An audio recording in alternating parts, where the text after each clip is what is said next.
What's going on? It's What's another up? episode, y'all. It's another Tuesday night. Yes, We're going to be sir. talking every single matchup, every single game.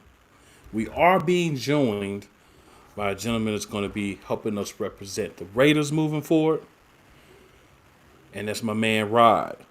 Rod, man, we appreciate you hopping on with us, joining the squad for the remainder of the season if you're available every week.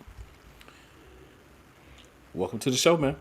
I appreciate the opportunity coming on your show, man. Oh, no problem, no problem. We here to, just kind of do the matchup thing here. Unfortunately, your first week is going to be one of the weeks where you're going to be doing the matchup alone. But I'm confident you'll be all right. You'll be able to handle it. So, Rob, we keep it real light, man. We don't try to get too difficult. We just want to kind of get the perspective from both teams, kind of see what's happening. Obviously, you're going to have a matchup this week. You'll of course be covering the Raiders, so you will be talking about you guys and the Rams. So, Rob, to start off, man, what do you think the Raiders and the Rams can do to get a win on Thursday night? It's definitely for the Rams. The Rams going to have to keep it short and simple, straight to the point. I probably, if I was them with Perkins or Williford, you don't know, they got the inexperienced quarterback play right now. They're going to have to keep it short, short throws, quick throws to get the ball out of his hand. You don't want to, this Raiders defense is really sneaky, with the pass rush. Without Cooper Kupp, you don't got Cooper Kupp, you got this Higbee and Van Jefferson. They're really depleted at the receiver, position. So, you got to keep it short and sweet, man, with the Rams. I would try to do running back screens with Cam Akers or what's the other guy? You know what I mean? Just keep it short and sweet, man. You got to get the ball out quick for these inexperienced quarterbacks. But for the Raiders, you're going to have to move around, Devontae Adams. You're going to have to move him around because, Redford's out. So you just got to have to move him around. They're really depleted at receiver, too.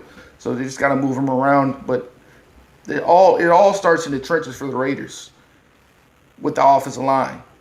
Make them holes big for Jacobs. Let him go off. Last week he had 100 and something yards on the ground, 2 TDs. You need that performance again from me when they win this game. You know what I mean? That's the really keys. Okay. Now, a little news coming out of the Rams camp today. They're going to be signing Baker Mayfield. Yep. Do you think that's going to have any effect on you guys' game or what you'll do? Because the rumor is, or the word around town is, that he's going to get signed, get out today. So he's going to be able to have a full day of practice tomorrow, and then some time to get into the playbook, and he might start on Thursday. I don't think it's gonna help them at all, man. Look at the weapons they have. You know what I mean? You can't put a sardine and call it. You know what I mean? You can't make it you can't make it exquisite. It's still not gonna be nothing at the same caliber of Roof Chris, man. How you gonna make a sardine to a piece of salmon? You can't do it with that receiver core. So I don't see it, man. You see what they did to Justin Herbert. You see how there was batting balls down. I think that pass rush is going to be too much for that old offensive line they got. So I don't think it's going to help them at all, man. Unless Cooper Kupp can come back and he can shoot it up like, Varsity Blue. I don't see it helping them at all, man. Fair enough. So do you see any key matchup that could help determine the outcome of this game? Nah, man, unless they move Jalen Ramsey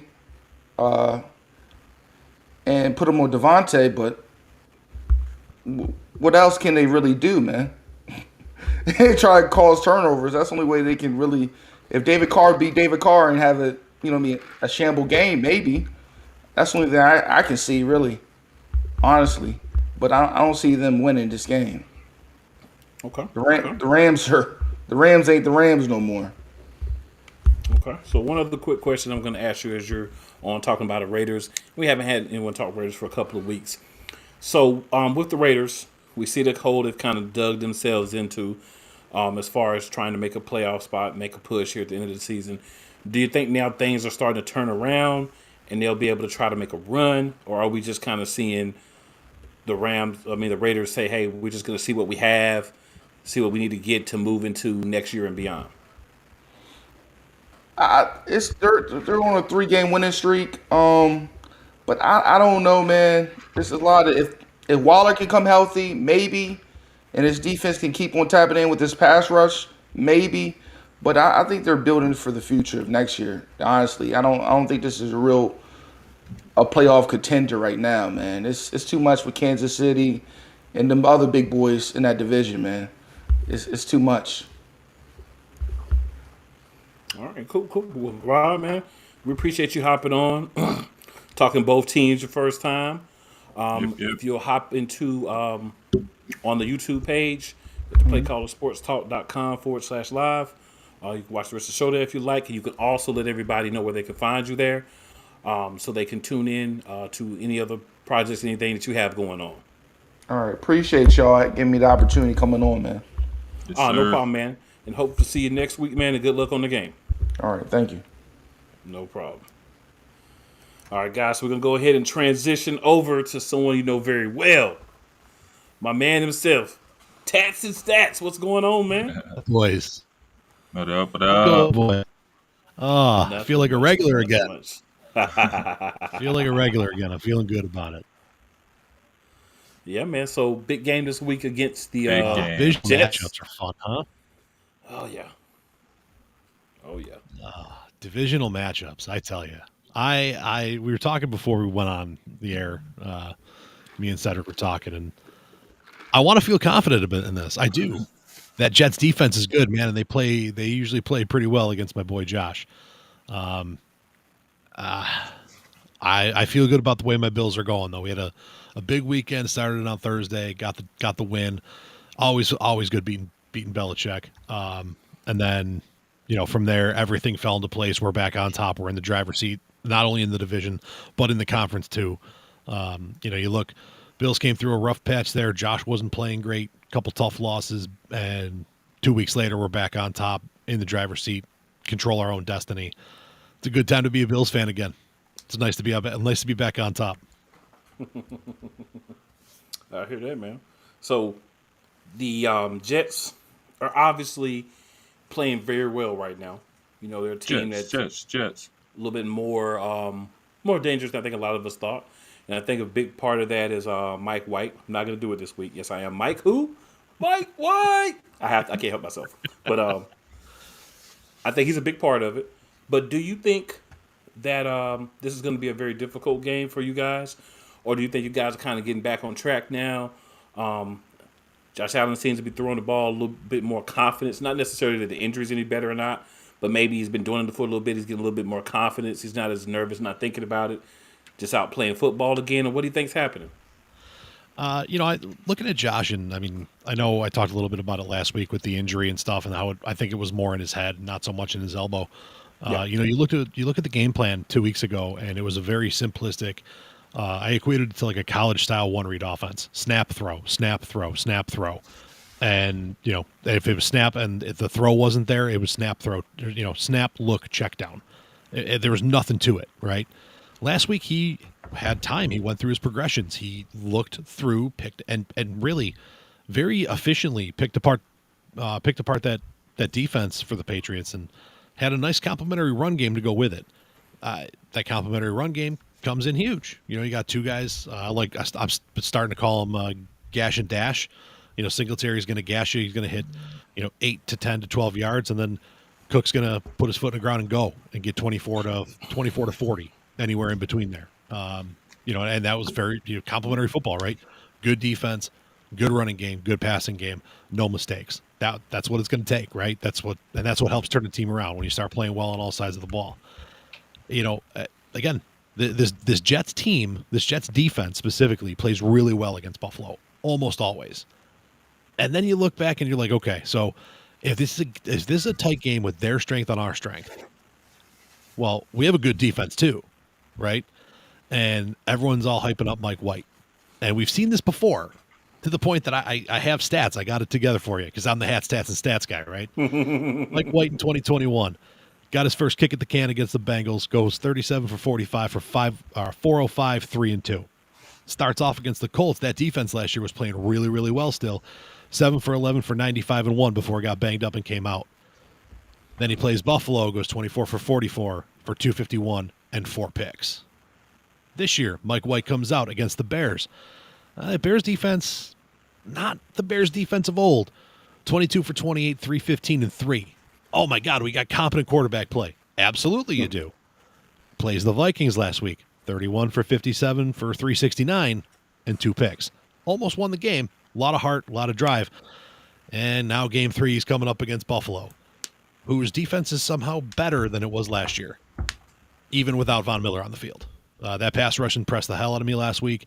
All our young guys coming up, a lot of depth showing up. Shaq Lawson sighting out of nowhere, doing well and making splash plays for us all year. And Mike White's coming up against that. I think it's going to be a long Sunday for him. And I think even if Josh does struggle, I think our defense wins this game.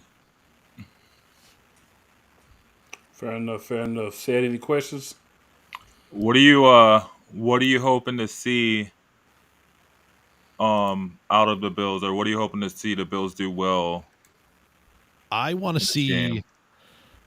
that complimentary run game, but I want to see it help open up our passing game in a way we haven't seen since probably week 1, week 2. I'd like to see Josh go 25 for 35 for 403. That'd be awesome. That'd be great. I'd feel really good about that, especially against, again, a very good defense. I don't know if it's going to happen, but I hope it does.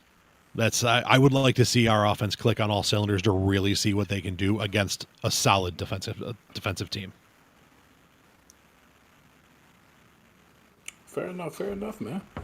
Yeah, I like it, man. I'm excited about seeing it. I'm always curious when, we have teams kind of have a little up and down season. We started to get this run at the end of the season. You're a team that we figure is going to go deep in the playoffs. From what you see from the Bills right now, what do you think is their ceiling? And what do you think is their bottom as far as seeding, as far as expectations from what you're seeing right now for the playoffs?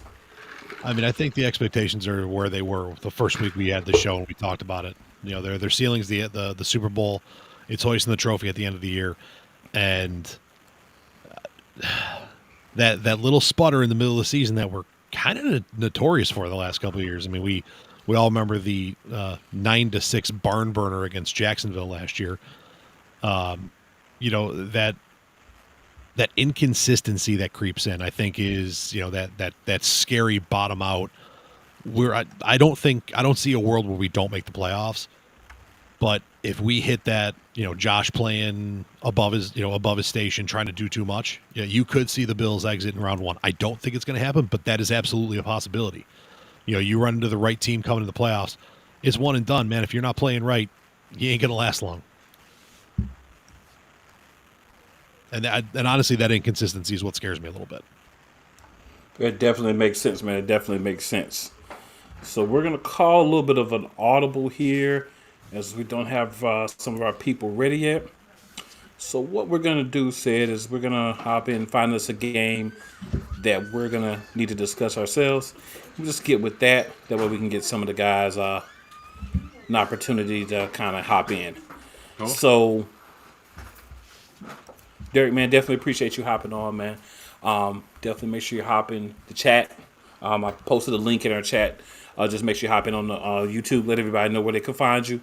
Good luck on the game, man. Look forward to seeing you next week. Appreciate it, man. Thanks for having me on. No problem. Yep, so we'll go ahead and make that transition we were discussing. And we're just going to have me and Sid pop on this one here. So Sid, this, like I said, is one of the ones that we'll definitely make sure we're doing anyway.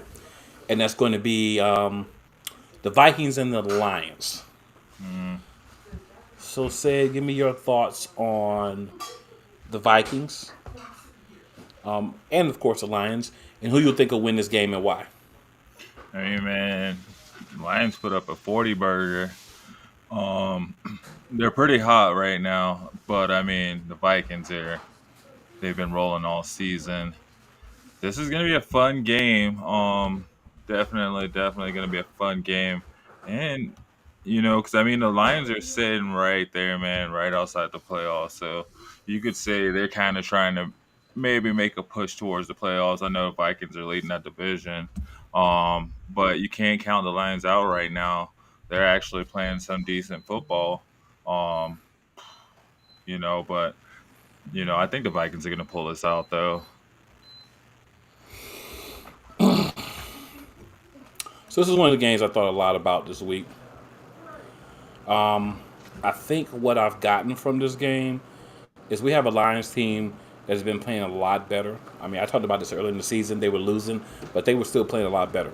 Now we're getting to the point where they're still playing a little bit better, but they're starting to get some wins. They're starting to get some momentum. They're starting to get some confidence.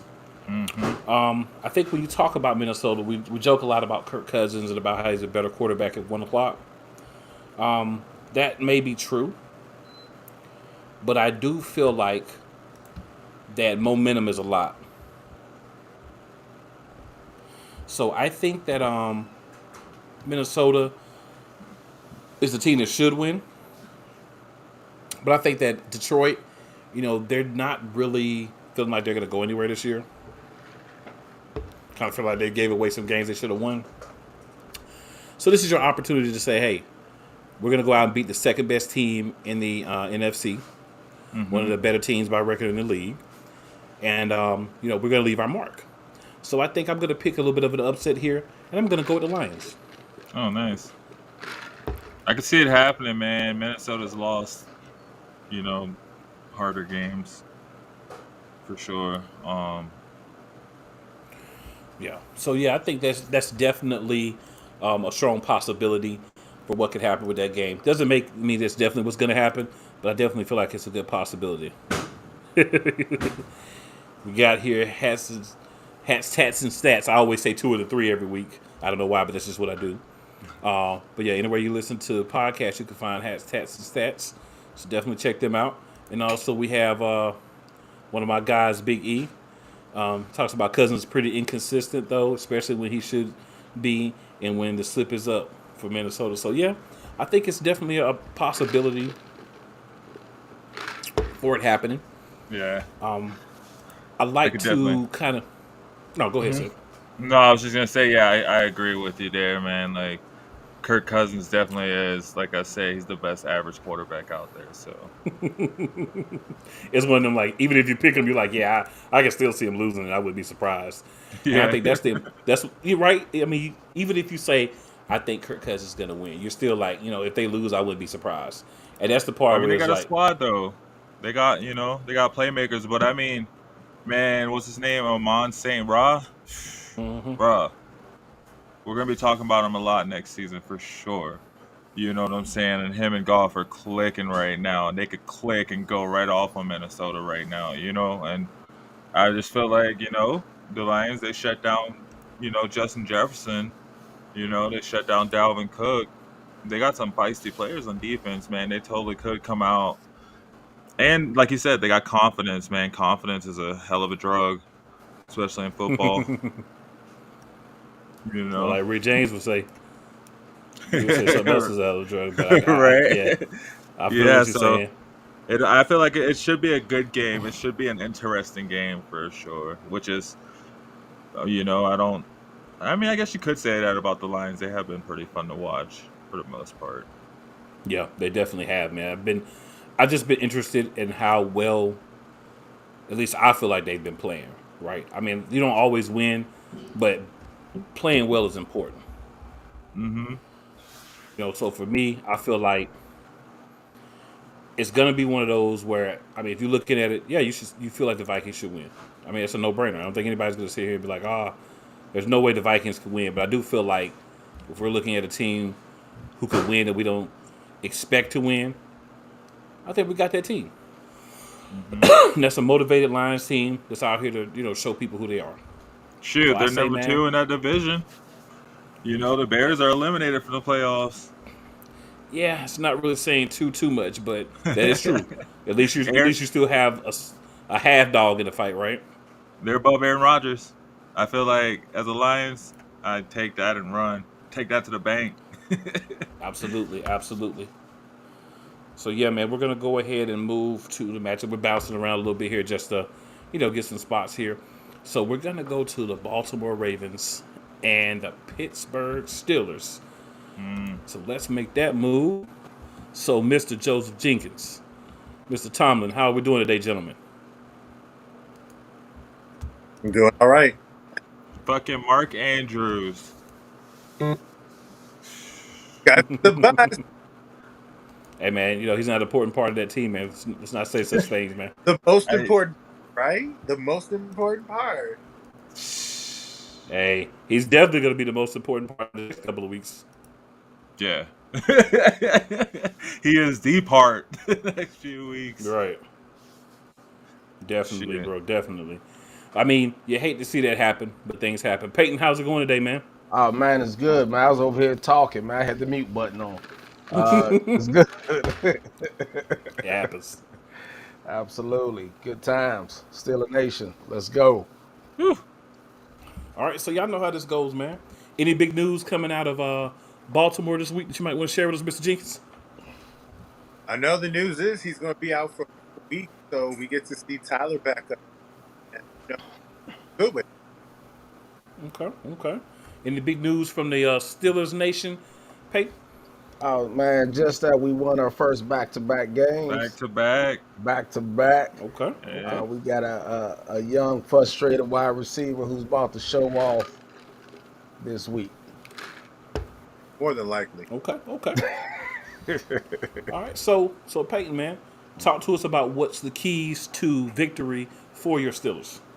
Yeah, the keys for us to do the exact same thing we do, man. Them not having Lamar is it's a big thing, but not that big because Huntley runs around like Lamar. Now he's not Lamar, but he runs around like Lamar. So their offense doesn't have to change. So if we don't stop that running game, that's problematic for us. But however, we're not afraid of them. We see them twice a year. We're pretty prepared for that level of running game. But I think, and not saying no disrespect to Lamar, but I think Huntley's just a little bit better at passing. So that worries me a little bit. Lamar, of course, has all the tangibles, the cannon, the move, throw, and the run. But to sit back in that pocket and make those passes, I think Huntley's just a little bit better at that. So that's kind of scary. So we need to put 5 people on Andrews, right?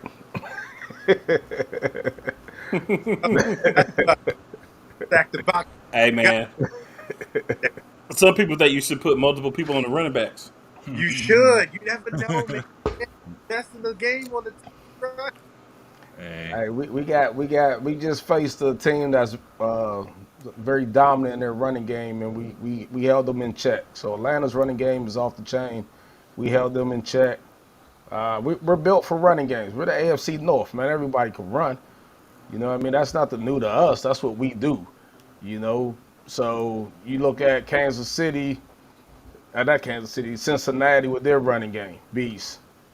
Cleveland with their running game, beast. Baltimore with theirs, beast. Steelers, we're coming. Najee's looking good. Y'all saw the stiff arm. So as long as we maintain and don't get out of pocket, if we do the same thing that we've done the past 2 weeks, run the ball, be efficient on third downs, and hopefully put some points up in the red zone, more than one, and don't settle for field goals, we should be able to walk out of here with this win. In Acrisure Stadium,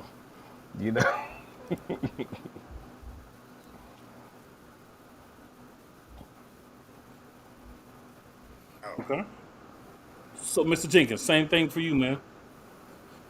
I actually understand his point. When to me, it's not. It looks smooth. It looks smoother. Can't hear you good, sir. Can you hear me? Yeah. No, I was saying I understand what Mr. Payton's talking about when it comes to Tyler over Lamar. It looks smoother. It looks like the motion looks like it's kind of what we've kind of been accustomed to seeing, and he makes quicker reads and quicker decisions. If you watch a lot of the games that we've had with Lamar, a lot of times he holds the ball a little bit too long, And there are open spaces, and sometimes in the NFL, you got to make that throw where you might have to expect a difficult catch to be made. But he looks quicker. I'm comfortable with it. The Ravens just have to continue playing their game, because they're a good team with or without Lamar, despite what a lot of people try to use to try to, up Lamar when it comes to this team. You don't get a chance to be in games like you did last year. Now, we lost them, but most teams, when they lose their star quarterback and it's considered the only person on the team, they'd be dead in the water. The Ravens, we don't feel that way. We know how our team is, and we know in this game, everybody knows it's coming down to the fourth quarter, last drive. It just all depends on who's it going to be. I personally think it's going to be Kenny Pickett because I think he's the newer guy to this type of rivalry and this type of game. And with this game, even though Big Ben, Ray Lewis, Ed Reed, all of them are not there, there is an aura of this game where it's like, this is the game that matters for both teams' season.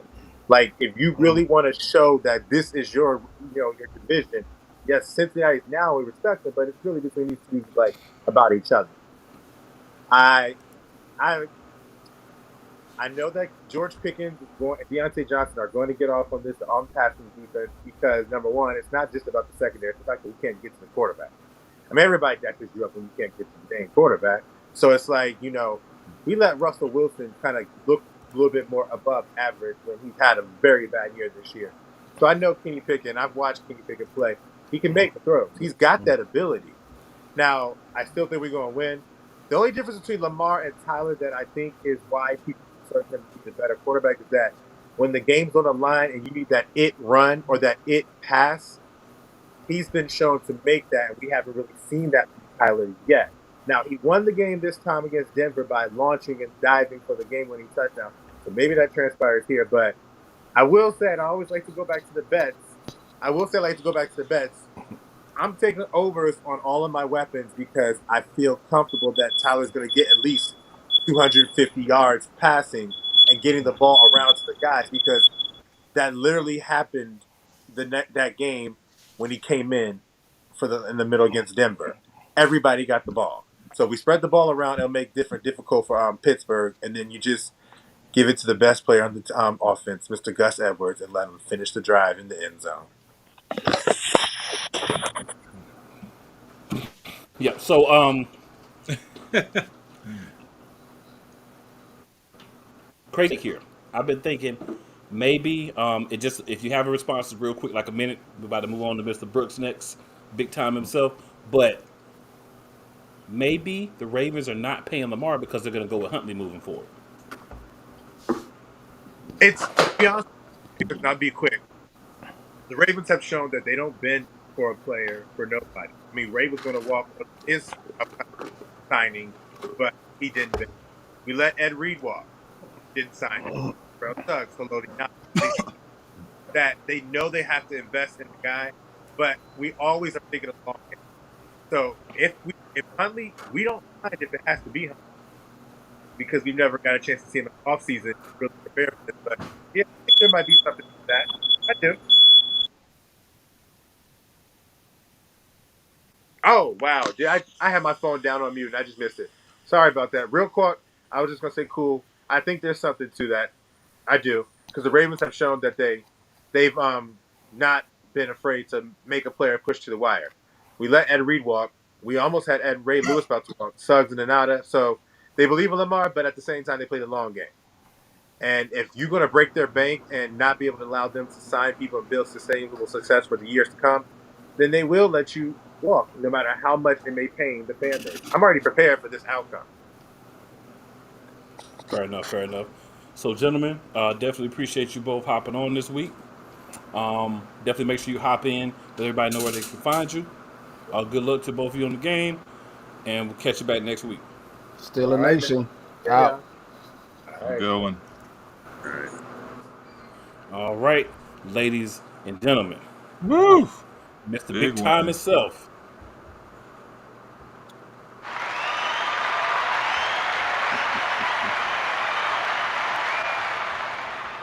Lord have mercy. We here. Y'all scored more points in the fourth quarter than the Broncos and the Ravens combined. Can y'all guys hear me? Oh, yeah, we can hear you just fine, sir. Yes, sir. What's going on? Y'all good tonight? I'm good. I'm Sir. really good. First of all, can I just, before you ask a question, let me just say this.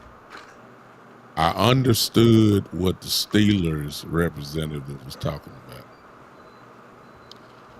but I didn't understand a word about what the Ravens representative talking about because, Lord have mercy, can we get?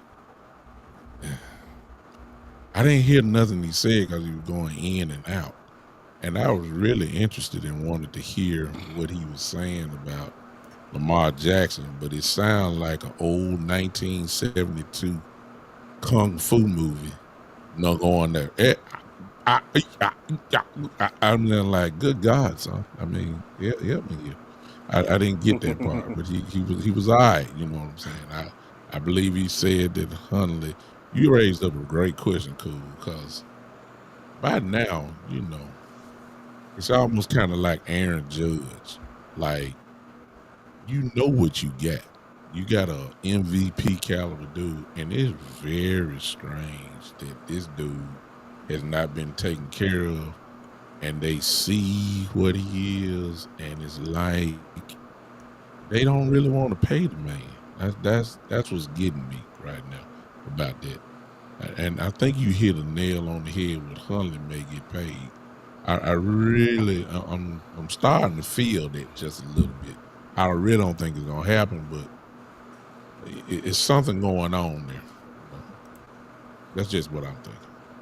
I love that point that question just brought up. Great question. Yeah, I appreciate that, man. Yeah, I was thinking about that all weekend. I said I'm gonna save it, and that in the proper setting. So the first thing we got to do here, big time, is we got to give you a minute to talk to us about this shellacking, I'm gonna call it, that you put on the Colts this past week. Well, you know, we expected, to be honest with you, most people expected us to beat the Colts. What was not expected, however, was the way we beat them, which was that crazy fourth quarter that you rarely see. We've never seen in an organization. It's just that the way I'm looking at it right now as we speak, the Cowboys, man, are explosive. They can go off. They've scored over 30-some odd points the last 3 to 4 weeks in a row. Dak has hit full stride now. He didn't look like he did the first game he came back. The offense, as everybody should know by now, but just in case you don't, since Dak has been in the league, the Cowboys are the #1 rated offense in the league. I mean, and that's with, CD, Gallup, and guys, and the tight ends. So the offense is clicking. They're scoring just like they did last year. They're explosive. I mean, there's nothing really to say. And the defense, however, is even more explosive. So when you get that, if you look at where we are now, we're talking about a top, depending on what category you're looking at. You're looking at a top 2 or 3 defense in the league, and now you're talking about a top 10 offense in the league right now. You got that, you're going to win a lot of football games. So, I mean, it's not the surprise, to answer your question, no, Cool. It was surprising for us to see how they just unleashed an avalanche on the Colts at the end. So I was shocked. Yeah, I wasn't mad at all. The defense got hot. Something happened that I see Coach done popped in. I'm good. What's up, Coach? Yes, sir. What's up, Coach? That's my guy there. What up, Doug? What up? I didn't. Something happened after Anthony Brown went down. God bless him. Hate to see a man go down. I think he has an Achilles tear, so he's gone. That's 2 cornerbacks that we have now. Jordan Lewis, now Anthony Brown gone. So I understand the next man up mentality, but sooner or later, that next man up stuff don't work. You get to the garbage, the Kroger grocery store workers playing in.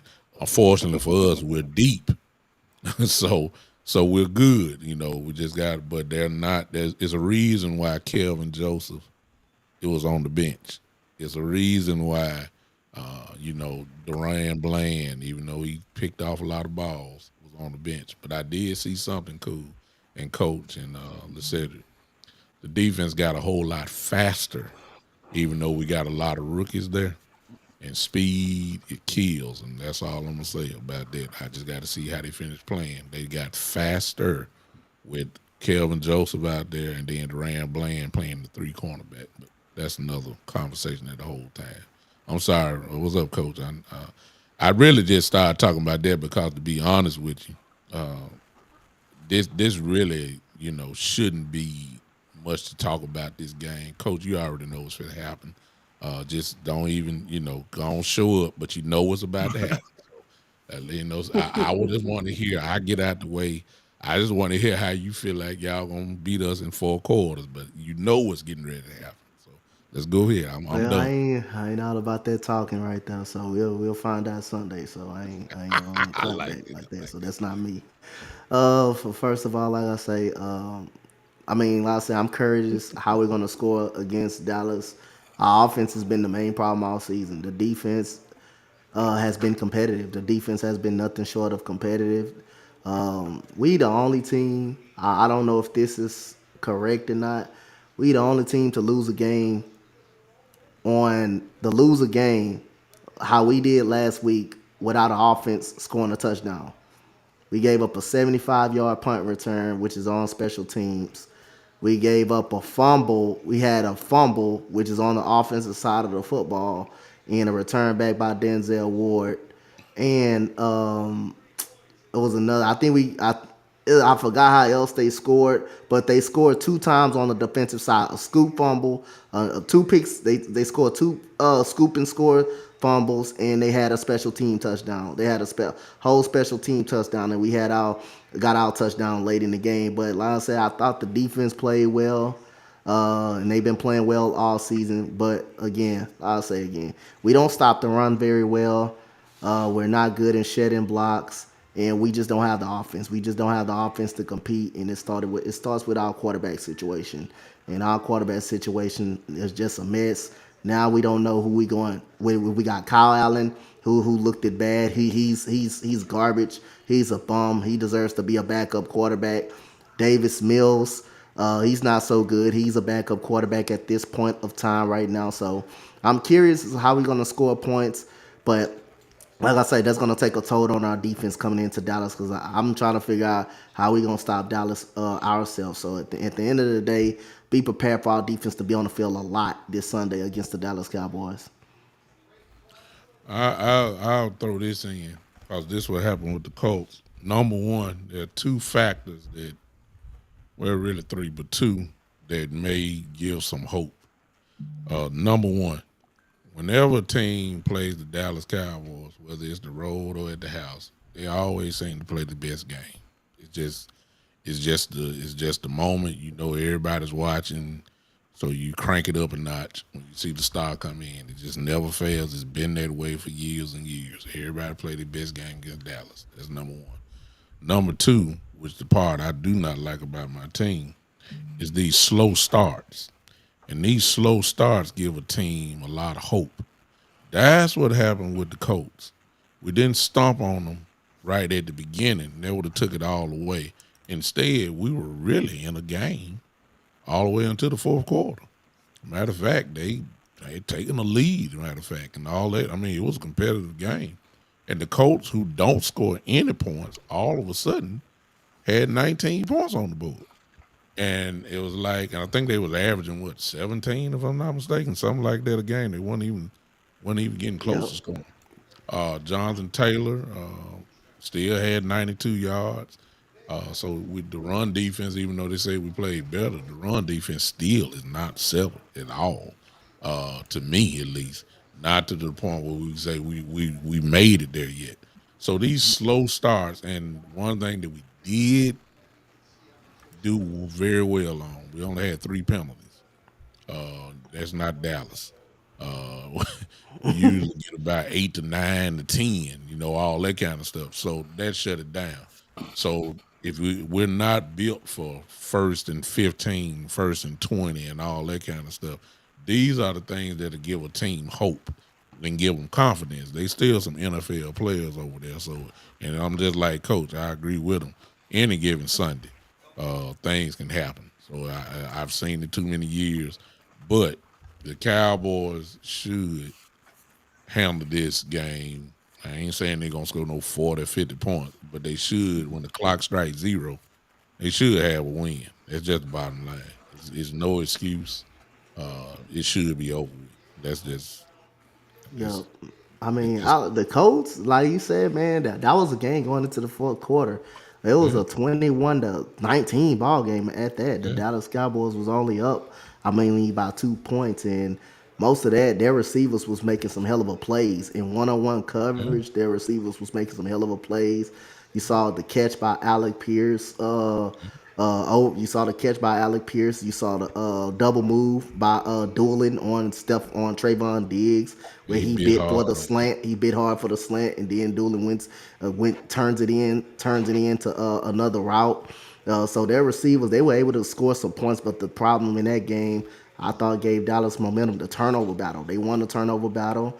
They forced Matt Ryan, who arm looks really shot. It looked like he doesn't have the arm strength no more. He had 5 turnovers in the game. He had 5 turnovers overall in the game. So that's why I thought the Cowboys won the game. They took the football away and they won on the turnover battle. But other than that, I thought the receivers had success against the Dallas Cowboys cornerbacks. But we don't got those type of receivers. We don't have a Michael Pittman. We don't have a Alec Pierce. We just have a Nico Collins right now. Where is Cooks at? I don't pay attention to y'all thing. Where is Cooks at? Where is he? He been checked out since the trailer. Now he been. I know he checked out. So y'all he's just not playing. I don't think. Well, matter of fact, he played Sunday. He's still playing, but he hasn't been on. It's like he hasn't been out there.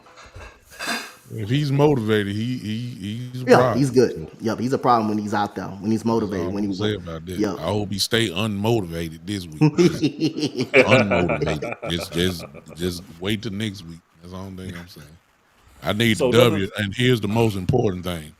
I told you this last week, cool, and I don't want to take up too much more time, but I told y'all last week the Dallas Cowboys are already in playoff mode already, and they have no choice because the Philadelphia Eagles will not lose, and they know they have to win just to try to keep up a little bit. They're 2 games behind, so they can't afford to go 3 because it's over. The defense, it's definitely over after that. So the Cowboys are already in playoff mode, truth be told. They're not peaking all the way to where they are, but they know they cannot afford to lose a game. Not the way Philly playing right now, especially after the way they beat Tennessee.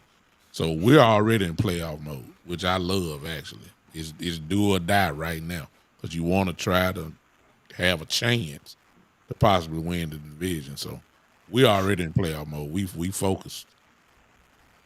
Well, you actually answered the question I was going to ask you. I was just going to say, as a team that is, in that playoff mix, what was, you guys' mind state going to be moving forward for the rest of the season? You've already answered that question, so no need to ask it. Well, to be honest with you, the shame of it is going to be, to be honest with you, Cool, is this. Especially with the 49ers going down, with Jimmy going down, you just figured that they're going to lose at least 1 or 2 games. They still going to be probably win their division. But it's going to be a shame that the Cowboys are probably going to have the 2nd best record in the NFC conference and going to be a 5th seed. Yep. That's the shame of it. I'm talking about like the Cowboys probably are going to win probably 12 games this year. Or 11 or 12, and that's going to be probably the 2nd best record in the conference, and they're going to end up a 5th seed. And so, well, you might not be quite as good as Minnesota as far as wins go. I think we're tired with them. I mean, it makes no difference. They're going to win their division. Yeah. But you'll be better than you'll be better than at least 2 of the division winners, without a doubt. Yeah, I guess you're right. Yeah. I was talking about placement in the playoffs. You're gonna be better than at least 2 of the division winners. I really believe the Cowboys are probably gonna be. I think we're 2 games. I think we may be 1.5 over the 6th seed. right now. So I just really feel like we're gonna have the second best record in the conference behind Philadelphia. And in the old days, well, not the old days, just a couple years ago, that would get you a number 2 in a home, a bye for the playoffs. Now you can win 13 games, but if Philadelphia won 14, you going on the road for the whole playoffs. I mean, it's crazy this year. Yep. But I really feel like we're gonna have the second best record in the conference this year. That's really the shame. But it is what it is. I think San Francisco, to me, they may lose 3 out of their last. They're gonna lose 2 games down the stretch. I think they're gonna go 3-2 down the stretch, but I still think that defense is gonna give them a chance. I think that defense is gonna give them a chance to stay in a lot of football games. That defense can bring a lot of pressure. That secondary is really improved secondary, and if Jimmy Garoppolo comes back. I still have issues He if ain't he coming comes back. back healthy, or if Brock Purdy can at least find a way to manage the game, and they run the ball successful with Elijah Mitchell and Christian McCaffrey. I still think that defense will give them a chance to win football games. So that's not going to be an easy team, not any means necessary. That's a team I would watch out for in the playoffs, down in the playoff stretch. Yep. Makes sense, guys. But definitely appreciate y'all hopping on. Y'all breakdown of your teams, your thoughts on everything. Good luck to you both. Hopefully see you gentlemen next week. All right, come on, ride with me, coach. This is the only thing you're gonna cheer for. We're gonna take care of y'all. Come on, ride with me. Come on, ride with me. Let's go on out of here, coach. Let's get out of here. Come on. We'll see y'all next week. All right. So now we're gonna roll on over to our next matchup. Oof. Got an actual matchup here again, so we're pulling out a couple tonight. We've got Jeff Hunt and the Miami Dolphins, and Jake the Snake and the Chargers. So, guys, how are we doing today? First and foremost, Great. It's always a lot better than I am. a little better. Yeah. Yeah, we both had a tough week. Yeah. fair enough. So, guys, any big news happening for either of your teams this week? I haven't seen anything yet. I don't know if we're going to have an offensive line yet or not. Other than that, everything we don't have a lot to complain. Waddle, that's up in the air, which is it's a big one. And you always hate to get these late season kind of lingering injuries. You know what I mean? Like lower leg injury sounds a lot like a high ankle sprain to me. Nervous about that one, but it's probably going to be Thursday before the injury reports start really revealing anything. I'm sure he's walking around the compound in a boot. That's always the thing. They put those on. So, but this late in the year. But I mean, I can't sit here and cry. Like a Chargers fan knows, like wide receiver injuries, like it just have been brutal for them over the last. I don't know. It feels like forever. Honestly, you guys are always season. dealing. Yeah. It's just constantly. Sure. Yeah, so I mean, like nobody's. So I haven't heard anything yet, but I know we need to get at least a tackle back. Honestly, it's tough to play this game when you can't protect either side of a quarterback. So last week was a wake up call for this team. They met a physical, smart defense. And they basically pressured and outsmarted Tua, and it was a growing up process. That was actually the first game Tua's lost this year that he finished. It sounds like a weird stat. So, he got a dose of reality after that was a big boy defense that he played. I won't say the Chargers are that, but on the other side, the Chargers got a big boy quarterback that he's going to have to play against this week. That's not always the case. So it's a very interesting matchup, and I think both of us are need to get this win. We really want to be a wild card team. Yeah. Well, I know Jeff's probably going to be excited about this because the fact of our good friend Emmanuel Acho calls Justin Herbert the quote-unquote social media quarterback. We'll finally be figuring out how that debate ends Sunday night. And hey, I mean, how good is it that we can just outflex? I'm sorry to say this, but Hey, Jake. outflex. Yeah. We can't hear you too well, man. Can you hear me all right? Yeah, it seems like something's not plugged in quite right. I've never heard your show, but I assume like you got a good looking setup. Oh no, Jake's shows. Yeah, I assume. And plug in for it.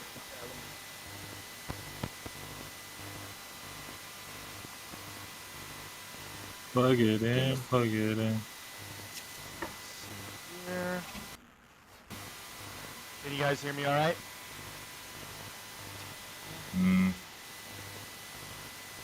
It's a tad bit better. It's like a I know sometimes this thing happens. Yeah. It's like a static or a feedback or something. I'm excited to have somebody else on for the second week in a row. This is awesome. I love this. Yeah, Jeff gets excited when he has someone to go against for the match. Yeah, it's about the third time. Right. Yeah.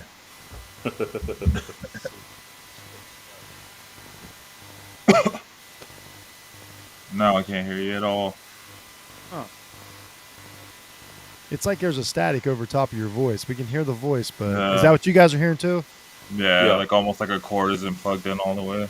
Yeah. I mean, I did that one time. Recorded an hour show. I think it was a post-Super Bowl show. Recorded for an hour. That was back when it was just audio only, so it really didn't have any feedback. And I went back and started listening. And I was like, you got to be kidding me. Here, I didn't have a cord. I needed to push it about another millimeter in, and it ruined my whole show. What we got, Jake? Well, Jeff, what do you Oh, yeah, much better. Oh, perfect. Okay. Anyway, what I Still was a little saying static, before, but much better. Okay, perfect. So yeah, what I was saying before is that hopefully by Sunday night we'll be able to end the debate that Emmanuel Acho opened up as far as who's better, Tua or Justin Herbert. You know, I can honestly say this: if everybody recalls the 2020 draft, I think all the quarterbacks have been so successful. I mean, you're seeing with what's happening with Jalen Hurts in Philadelphia, the fact that he's progressing week after week, and Justin Herbert's unbelievable. He already right now has 12 fourth quarter comebacks in his, like, just to start his career. Tua, as much as how rocky that it started in his rookie season and then year two, he's blessed with an offensive coach in Mike McDaniel who understands his limitations. You got a really good offensive weaponry around him that allows him to produce. And then there's Joe Burrow, who's just unbelievable for Cincinnati. And honestly, it's like the offensive line is finally clicking for Cincinnati. So now they're a dangerous team. So going back to this matchup, right now the Chargers, as far as the news that I've seen so far, and it doesn't seem like that injury the injury bug is stopping anytime soon. Sebastian Joseph Day right now has an MCL sprain, and we'll know a little bit more about his status as the week progresses. Bryce Callahan now has a core muscle injury, which considers him day-to-day. Zion Johnson, a shoulder injury, and is also day-to-day. And hopefully Mike Williams and Donald Parham should return to practice this week. This is just unfortunate right now for the Chargers. And a lot of high expectations that this team had. It's just clearly obvious that this has just been thrown away. And in the game against the Raiders, which was really disappointing in the end, I think everybody there except for Justin Herbert basically gave up. And ultimately, we know with what the play calling has been, it's just been absolutely atrocious. I think most of it is that Justin Herbert, you're asking him to be a savior in this organization, but he can't do everything by himself. So, like what Jeff mentioned about the wide receiver group. Oh, yeah, it's been hard. But I will say this, Josh Palmer and DeAndre Carter, I give them props. The fact that they're able to come up in hard spots and try to produce while Keenan Allen and Mike Williams had been hurt. It is a lot of pressure, and it's a lot to ask for guys like that, especially when you got a guy who's a kick and punt returner who also is producing as a wide receiver. It's a lot. But I've said this over and over again, and Cool knows this. I'm like, why didn't you just get on the phone with the Jets inquiring about Denzel Mims? We would have at the very least got a young wide receiver, have him develop under the wide receiver room, and he would have been a productive weapon for Justin Herbert, and that's what he deserves. Yeah. This right now, I think, has been really harsh. But I will say this, like I tried to say earlier, is how good is it that the fact that the Chargers once again are on prime time, and they're taking away a lot of these prime time games away from Russell Wilson. I mean, it's hard to say from that, but again, not only Russell Wilson, but like no offense, but like I could do without extra NFC East games too. Like I have no problem. Like this is awesome. I want to touch on the Justin Herbert thing real quick because you watch it the same way I do. Everything you said Herbert needs is what they did for Tua. Like they're like, here we go. We're going to give you every chance to succeed. If you swap these two quarterbacks, it's a mismatch. Herbert would be the MVP candidate. He would be at least where the Dolphins are. We're not only offensive scheme but situation. Herbert can obviously do things that Tua just can't. Like I'm not saying Tua's having a good year. Like all the numbers on Tua and everything. Like he's been one of the best quarterbacks in the league. But Herbert can just do things that Tua can't.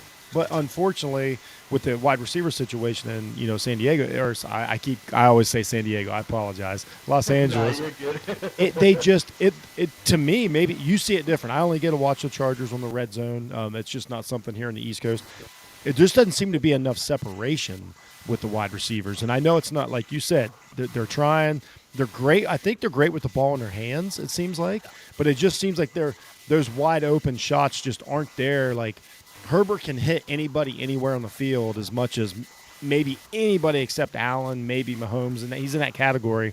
It just always feels to me like they're always contested, receptions, and a lot of that's coaching scheme. And I think I'm guessing you agree. I don't hear a lot of great things about, the relationship between the fans and the coaching staff. I don't know if that's true or not, but it just seems like, it seems like Tua throws the ball so many times and the guy's wide open and scoring. As to where Herbert's guys, it feels like they're just always contested. And that's not a quarterback issue. It's just, it's bad luck. It's timing. It's, it's everything else. But I think this game's going to be awesome. Oh yeah, I think this game's going to be really, really entertaining. There's no doubt about that. And think about this. This is now Tyreek Hill facing off against the Chargers, not a part of the Kansas City Chiefs. Oh, so good. I'm Yes. curious to see how he plays for the Dolphins. But here's what I do want to touch upon. And you want to know the reason that a lot of things kind of feel contested. A lot of this has to deal with the offensive coordinator calling plays. It's ridiculous. Like, the biggest thing is, Poole knows this, but I've said this over and over again. I did not love this hire, not the Brandon Staley hire, but I did not love the Joe Lombardi hire. Because how is it that you go from a 7th-ranked offense with having Shane Steichen as your offensive coordinator to a ranked 24th offensive coordinator who clearly this is not Drew Brees that we're dealing with. And every one of these are dink and dunk plays, and it just irritates the hell out of me. And every time when I look at it, it's like you have a franchise quarterback who knows how to rip the football. You have somebody who knows how to play off script. And if you give him at least the right pieces, because I'll be honest with you, Keenan Allen's 30 years old. You're not going to get this much production out of him for very long. That's why I'm inquiring about getting wide receivers. Maybe address this up in the draft. But, I mean, the offensive line, it is unfortunate with injuries, but Rashawn Slater's not completely out of the conversation yet. They did say, yes, the biceps have been hurting, but it's not ending his season quite yet. So, but the problem is, and this is a tough 5-game stretch because you have the Dolphins, you have the Titans next week, Colts after that, the Rams, and then you're facing off against the Denver Broncos, who have the best defense. And this is once again the Chargers are put with their backs against the wall in order to make the playoffs. Like, you can't do that. And here's the other thing. The reason that the difference is, especially when you start to look at play schematics, look at what's happening with Tua. You have an offensive-minded coach in Mike McDaniel who opens the playbook up, regardless of Tua's limitations. Yep. I mean, I think about it this way. I think he's a left-handed in some regards how Jimmy Garoppolo plays. Now, he can move out the pocket, but he can be accurate with the football. He can distribute it any way you can, but there are limitations, and that's where you kind of have to work with those things. But for Justin Herbert, he's got a defensive-minded coach, which the defense is atrocious. And as much as I like to say about, I think Khalil Mack, getting him was a great thing, and the rest of the secondary, but you're not playing them to their strengths. They're not a shutdown defense. The run continues to happen over and over again. And I'm just like, this is not the right team. I think what's happening is that these high expectations that have been put on this team have failed, and it's clear Chargers fans are sick of it, and they want everybody gone. Joe Lombardi's the biggest one on this chair I want gone. I think Ronaldo Hill, he needs to be gone. And then in the end, it's unfortunate for Brandon Staley, even though I like his mentality as far as analytics, somebody who also took a Rams defense to be number one, but it's clear he's a coordinator. I don't think he was meant for this job. And I think what really needs to happen is this team misses the playoffs, out goes everybody, and it's time for Dean Spanos to bring in Sean Payton. I'm tired of this crap because it's either going to be you need an experienced guy to lead Justin Herbert, because all of us as football fans, to be honest, we've seen every single quarterback play, but we have not seen Justin Herbert play in the playoffs. And I think a lot of us are just so curious about this. How can you have the best quarterback, like, of his talent, of his mindset, not make the playoffs? A lot of that has to come from a franchise that has had this much dysfunction and a coaching staff that just doesn't know how to use the strengths. That's where they have to change that. And I'm hoping that they either go for two coaches. Number one, Sean Payton, lots of experience. He lives in Los Angeles. He's playing golf, and he's hearing a lot of this stuff. And he's like, if you get him out, promise you, hiring me, I'm getting Justin into the playoffs because he deserves this. And we need to rally around him. And number two, they better rewrite their wrongs and bring Shane Steichen back to this coaching staff. Because the fact that he's able to be so creative with offensive play calls, that's why Justin Herbert was winning Rookie of the Year. I just have to stop you there. I have to stop you there. We're not doing that. We're not doing that, sir. No, sir. We're not doing that. But you got to admit, unless you're going to hire him as your head coach, we're not even going to let you interview him. But I know Cool wants to get going here. Here's the last thing I'll say. This is going to be a fun game. I'm glad it's where it's at. I can't wait for it. But I will say this: the loser of this game, the things they're going to start tightening up. They're going to start realizing it might be slipping away, and then the last few weeks are going to be nerve-wracking. The winner is going to feel really good about themselves. This is a huge, and let's face it, it's a wild card. I know where the Dolphins are at. They're not going to win the division. Bills have taken that San Francisco game ended that, but it's there's a cavern between the winner, how the winner and the losers feel after this game. Like everything we said with the young quarterbacks, new coaches, everything we want to talk about. A lot of narratives in this game. Oh yeah, absolutely. But I think it'll be a close one. That's very true, Mr. Patton. I was actually thinking the same thing. Yeah, I think it'll be a fun game. But like I said, I'm going to be paying attention all on the Twitter sphere. I'm going to be seeing Emmanuel Acho making his remarks. You sure you want to go there, my friend? But much respect. All I can tell you, Jake, is don't ever worry about what Emmanuel Acho says because it's always wrong. It's always intentionally controversial foolishness. It's like Stephen A. and Emmanuel Acho go to the same school of just unequivocal foolishness to speak on live television. Oh God! Stephen founded that school. Can we say Jason Whitlock is just as bad? I mean, good. We can say Jason Whitlock is past them both. What we can actually say, he is. Y'all remember he was a good journalist a while back. That one's always surprised me. But Money. I mean, that's He fair. was a We good know what it journalist was. yeah, my writing, final thoughts Views. on it. I do but then when he think- got a mic, Oh, things yeah. changed. Yeah, my final thoughts on the game is I do think that you're going to see both offenses be as talented as they can be, but the Dolphins, they're clearly already in. The Chargers are obviously right now outside looking in, and they're trying so hard to get into the playoffs, which is really, if you look at the talent, it's not that hard. But I think in this game, defenses are both going to be tested. But I think the Dolphins may have that slight edge because there may be somewhere where they may got embarrassed by San Francisco and with Brock Purdy last year. So they're going to take that frustration out on the Chargers.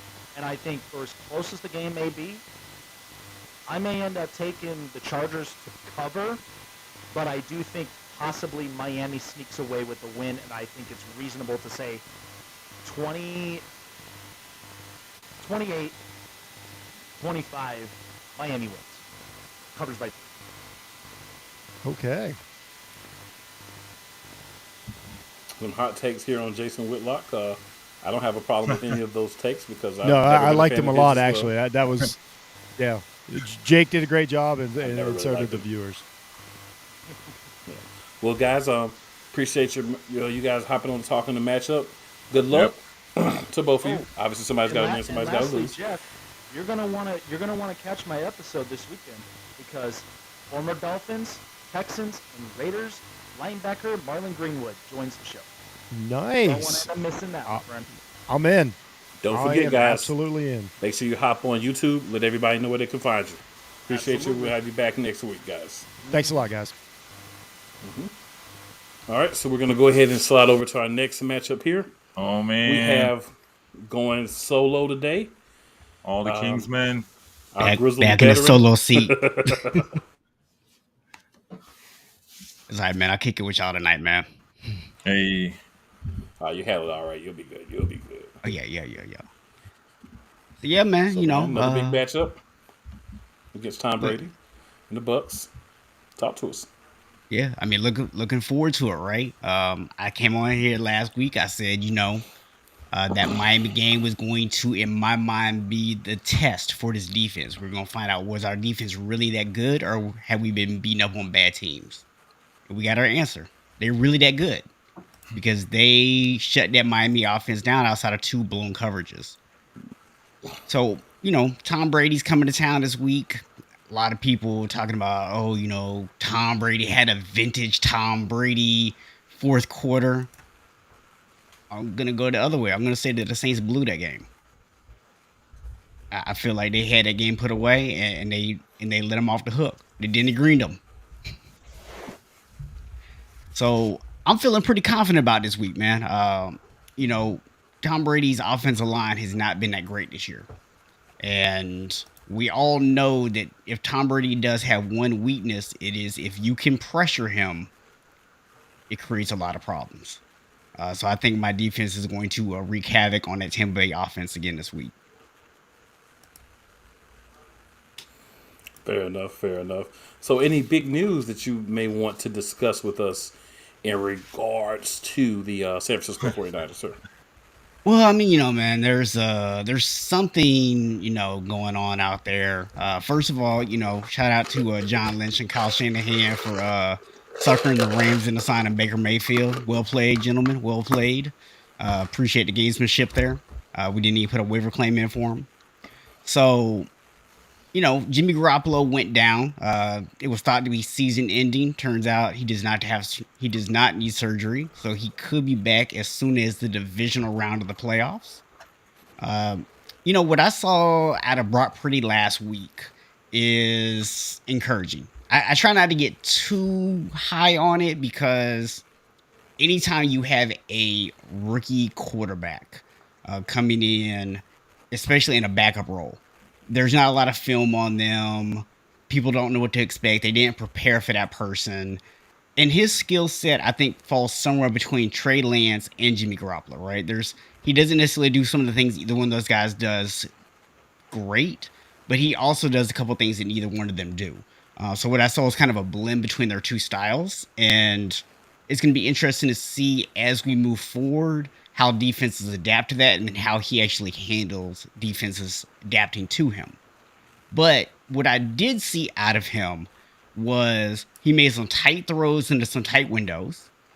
The Dolphins brought pressure on pretty much every single play. He got the ball out of his hands. He made the smart reads. He got off to the hot zones. And so when you look at all of those things, what we got over here, Brock, last name?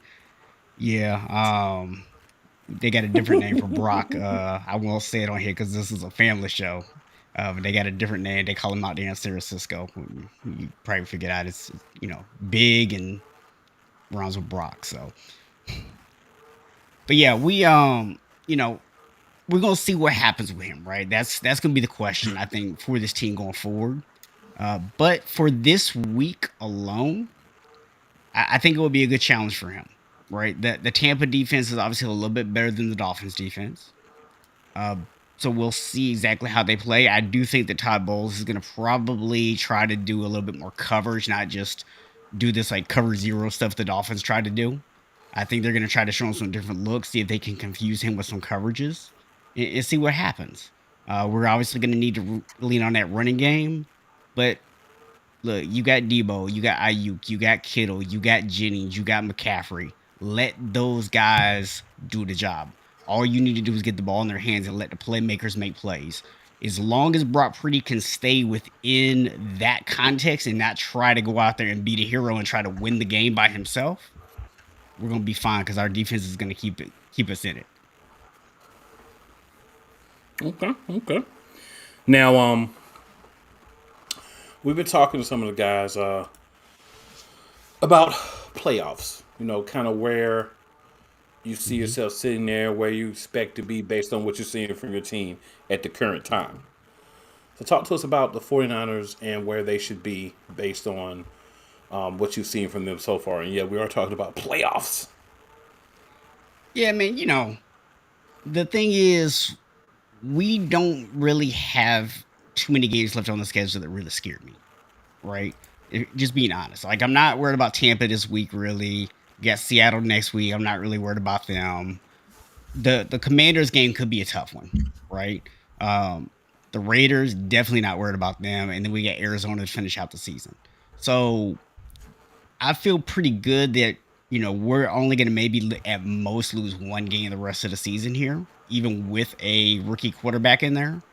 Just because our strength of schedule isn't that strong going forward. And we get to play pretty much on the West Coast the entire rest of the season. Most of the games at home. So we don't have to go anywhere. We don't have to do all this traveling and all that stuff. That helps, especially with the young quarterback. He gets the comfort of being at home. So I think unless Minnesota has a collapse, which is not completely out of the question, right? I think we're going to finish in the third seed.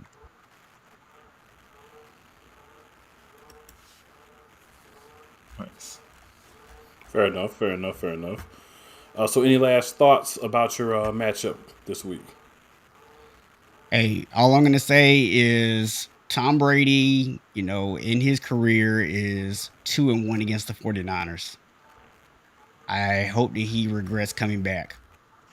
Could have went out with a winning record against us. Might be 2-2 after this weekend. That's all I'm looking forward to. They said Tom Brady's going to be the 49ers quarterback next season. Hey, listen, I will put it like this to you. I like the potential Trey Lance, and I'm totally fine if we decide to roll with him next year, right? But at the same time, we do need to be realistic in saying that going into year 3, Trey Lance has not yet been able to get on the field, be on there long enough to get the experience he needs. This is a Super Bowl roster. If Tom Brady comes to you and says, I want to play one more year and I want it to be in San Francisco, you absolutely sign that man to a contract. You make him your starting quarterback and you tell Trey Lance, we still got 2 more years on your rookie deal. We'll see you next season. Fair enough. Now, so we got a little decision that you can make here, sir. Since you're on with us right now, we've got a couple of games that we're going to need to cover.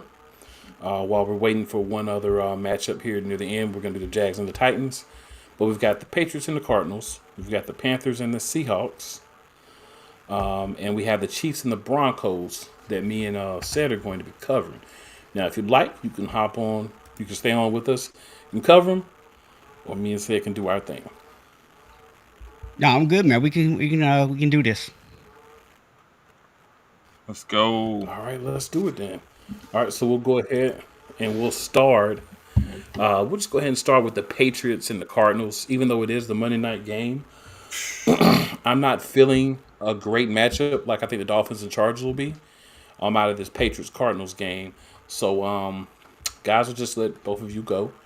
Talk to us about your thoughts for this game. Go ahead, Seth. Man. Oh yes, shoot. I think this is gonna be one of those more boring Monday night games for sure.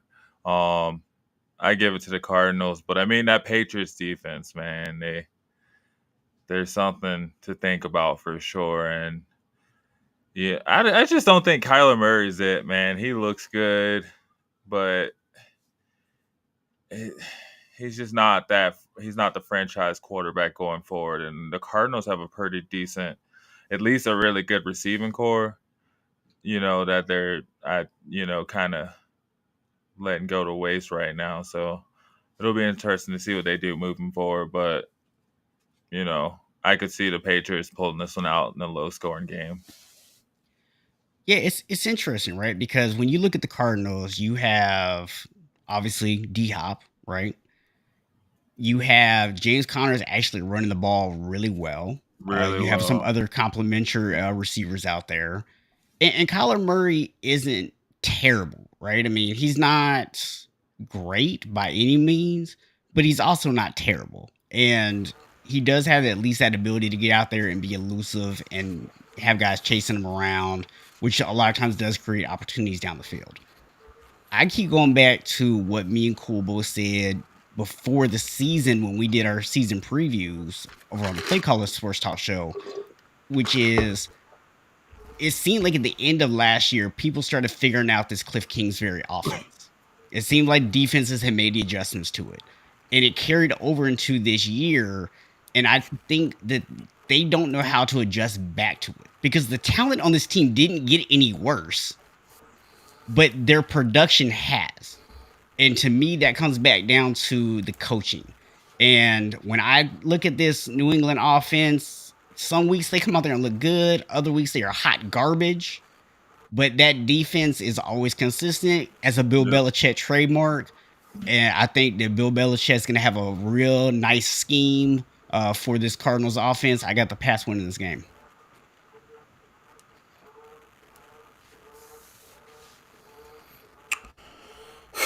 This is hard because I don't have any real faith in either of these teams. I think when I look at it, the Cardinals are decent on defense. They're not great. I think if we're looking at just defense, the Patriots may be a little bit better. But I think the Cardinals have more threats in the passing game. Well, forget threats. They have Nuke Hopkins. You right? So he's a guy that can go out there and get you 100 to 175 easy on most defenses just because of the fact that you're going to cover him. You're going to put two guys on him, but he still knows how to run routes. And he has a lot of he just has this special thing, I feel like, with Kyler Murray. And I think he makes Kyler Murray better as well. And Murray has the ability to run, the legs, the ability to get first downs. I think he's looking a little bit more confident. I think he's already played Call of Duty probably 500-600 times now. So he's kind of getting a little old to him now. So he might just say, I'll pick the playbook back up and maybe go over some more plays.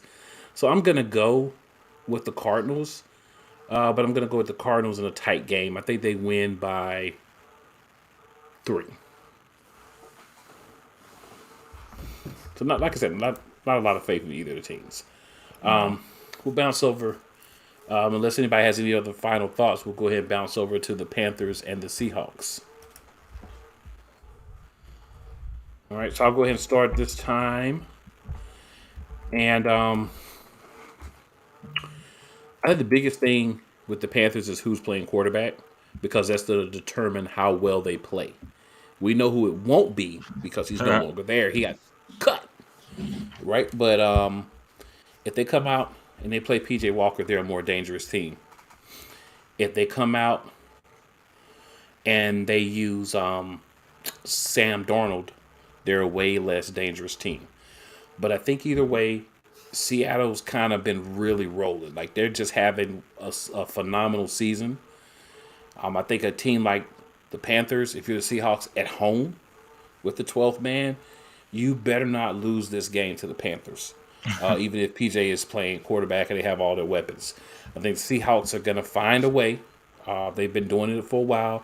You know, everybody wrote Geno Smith off, but remember, he did not write back. He still hasn't written back. So I think we're going to get Seattle coming out, being who they are on defense, getting enough done offensively, taking advantage of the cracks in the Panthers' offensive line, the fact that they try to do like a 2 running back committee. Chuba Hubbard has been able to be taken out of the game in most games. There's been a couple where they've been able to take out Foreman, but he's been a better back since the trade for McCaffrey to the 49ers. But I think this is where you see Foreman have a good game as well. But I do believe that Seattle's going to win this game and win it by at least a touchdown. Yeah, I mean, I do feel that Seattle might not look as good offensively if they don't have Kenneth Walker out there healthy. I think that could actually hurt their offense a little bit. The Panthers' defense isn't complete trash, so to me, I think that we might see that Seattle offense maybe not play as well as we've seen them play in recent weeks. But I just don't see this Panthers team being good enough to win this game at the end of the day. Seattle, has some weapons out there in Tyler Lockett and DK Metcalf. Even without the running game, they're still going to be able to get it done in the passing game, right? So I think that it will probably be another ugly win for Seattle. They seem to be having a lot of those lately. So I don't think it's going to be a blowout. But I got Seattle winning this game.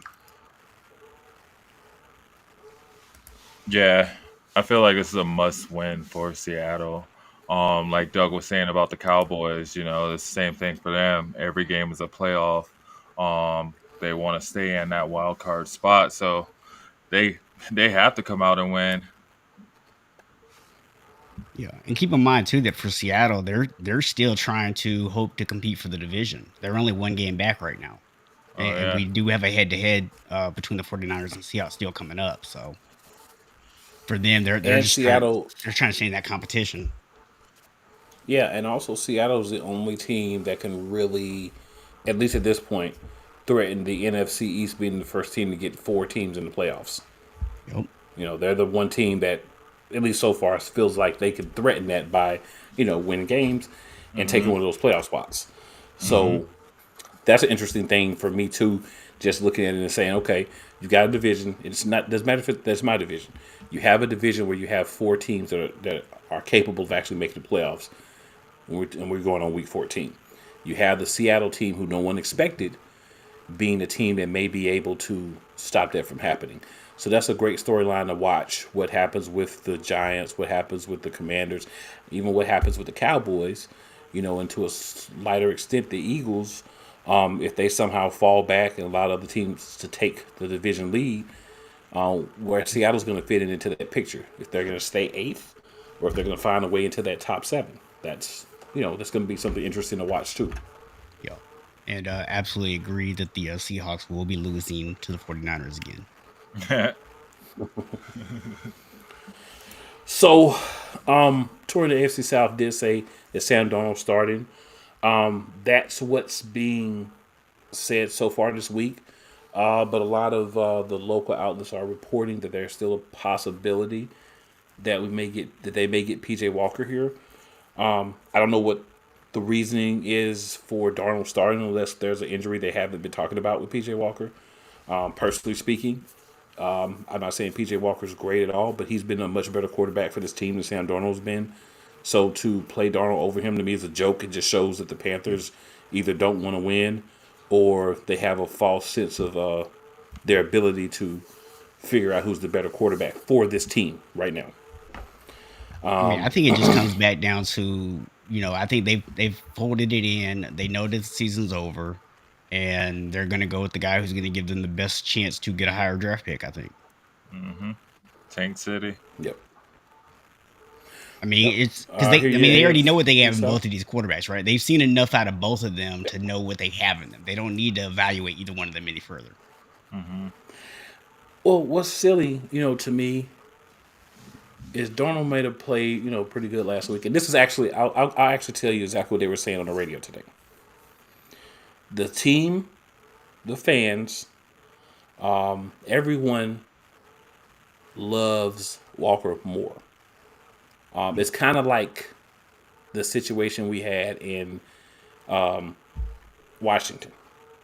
You have one guy that's starting.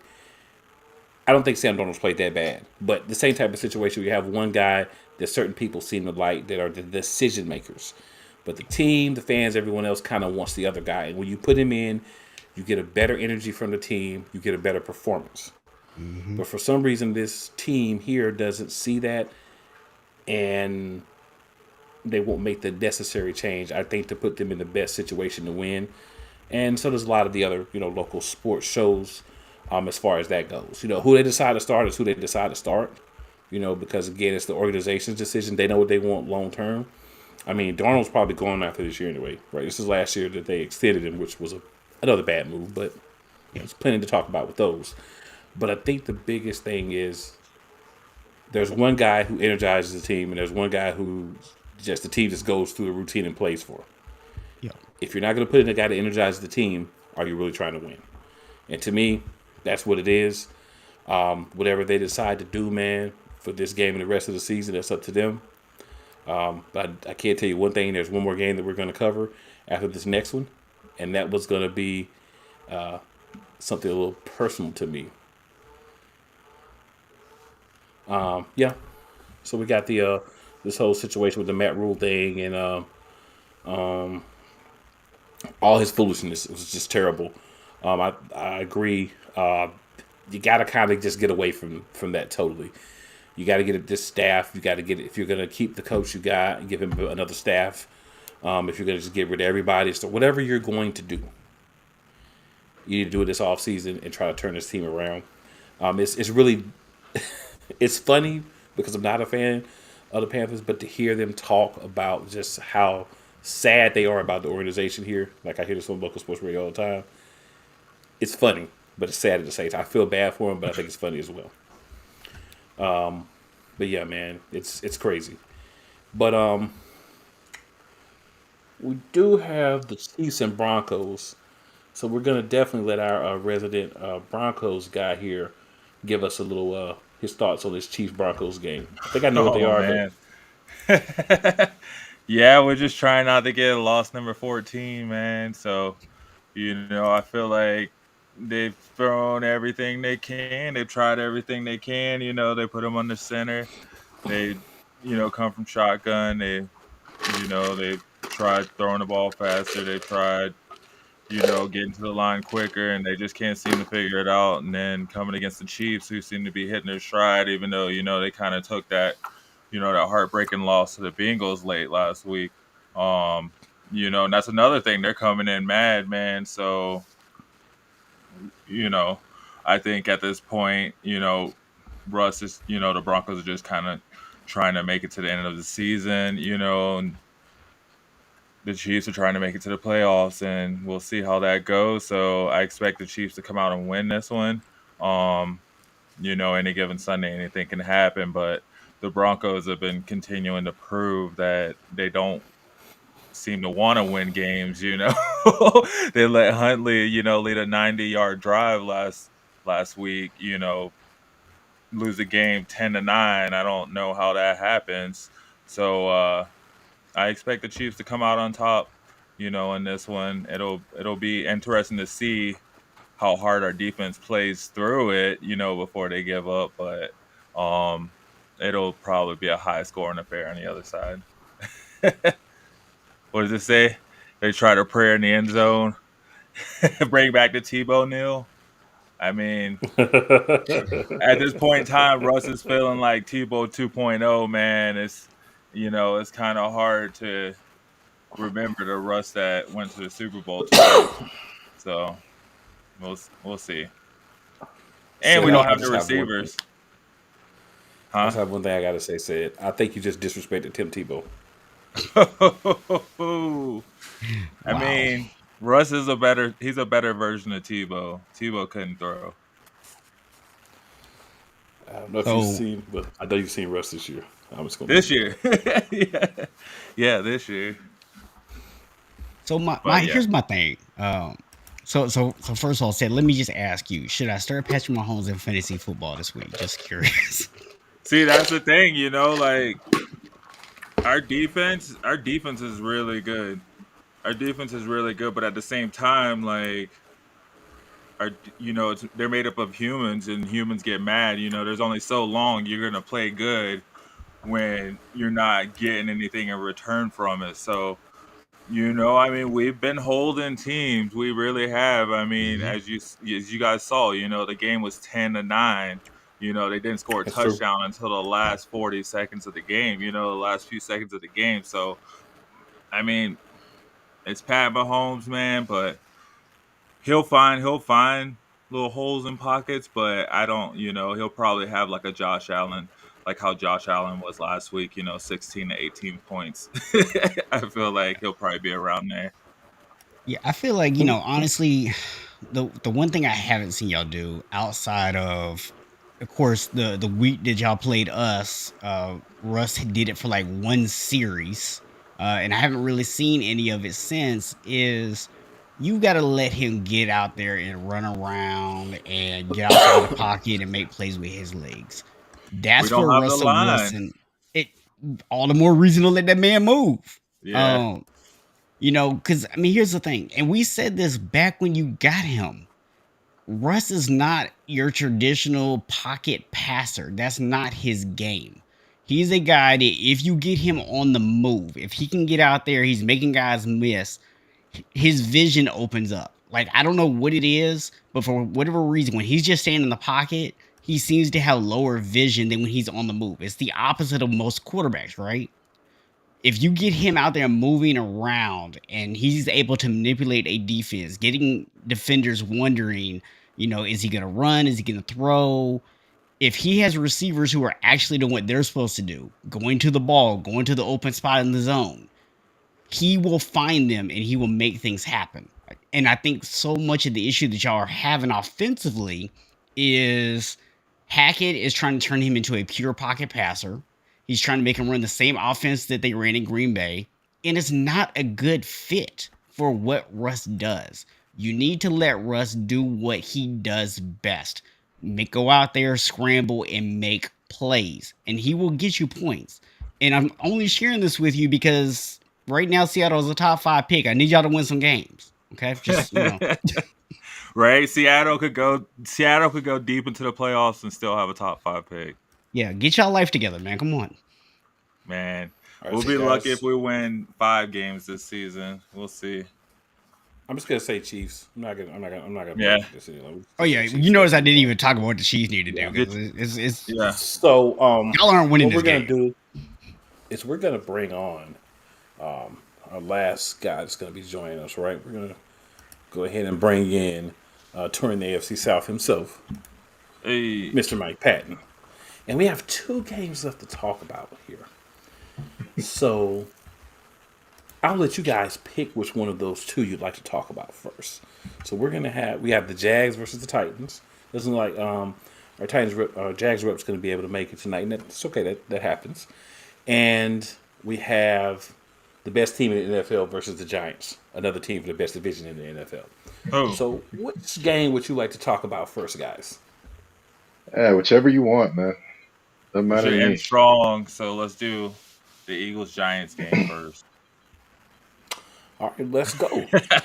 Well, actually, ending strong would be the Eagles game because the Jags and the Titans isn't necessarily the. Woo, good gracious, man! Game of the week, right there. Oh boy! All right, so we'll go Jags Titans. We'll go Jags Titans first. Here. All right. So, Mike, as our Titans contributor, talk to us, man. What are the Titans going to do to win this game? I'd also like for you, if you have some information you'd like to share. I think we've had a little bit of breaking news out of Tennessee. Yep. That you might want to take Sure a few did. minutes to talk about, sir. Yeah, I got you. Floor is Okay, well, yours. first off, the breaking news: John Robinson, the GM for the Titans, got fired today.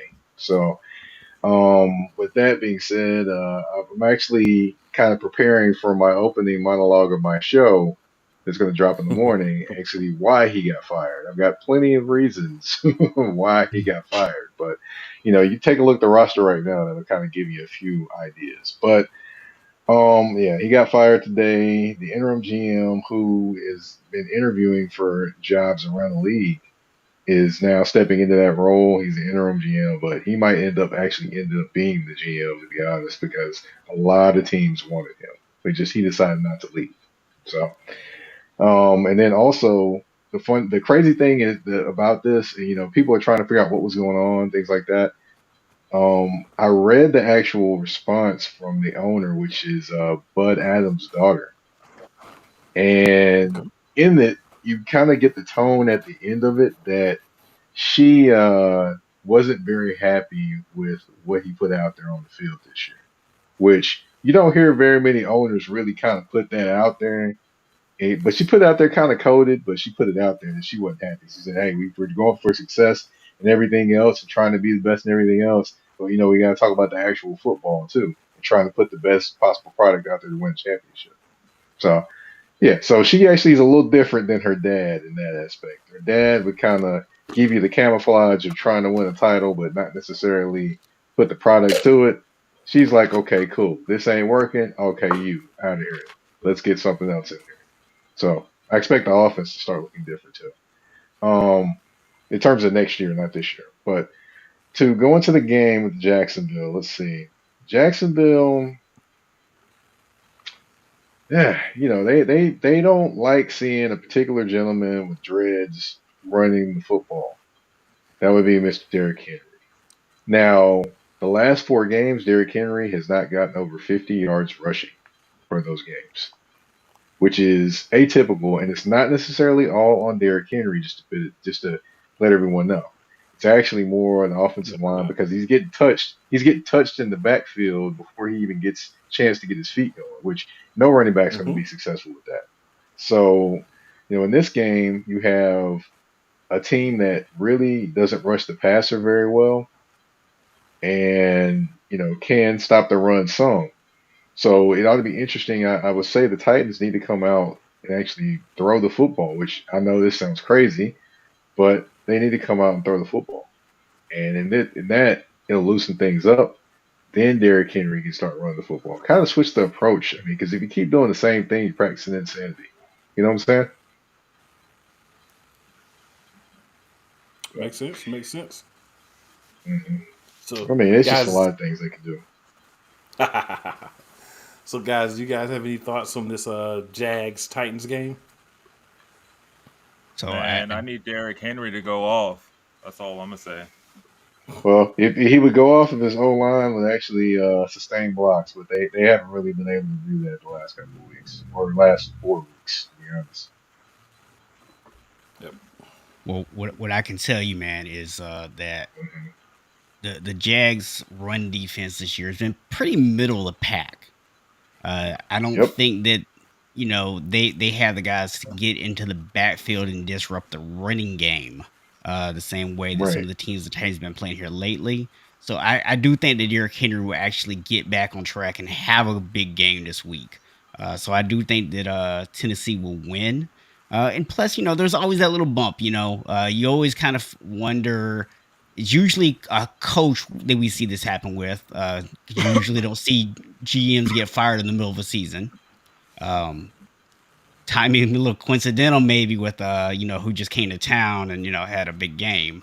But the thing I'm looking at is if that kind of lifted some of the tension in the air, right? If that kind of got rid of some of the negativity in the building.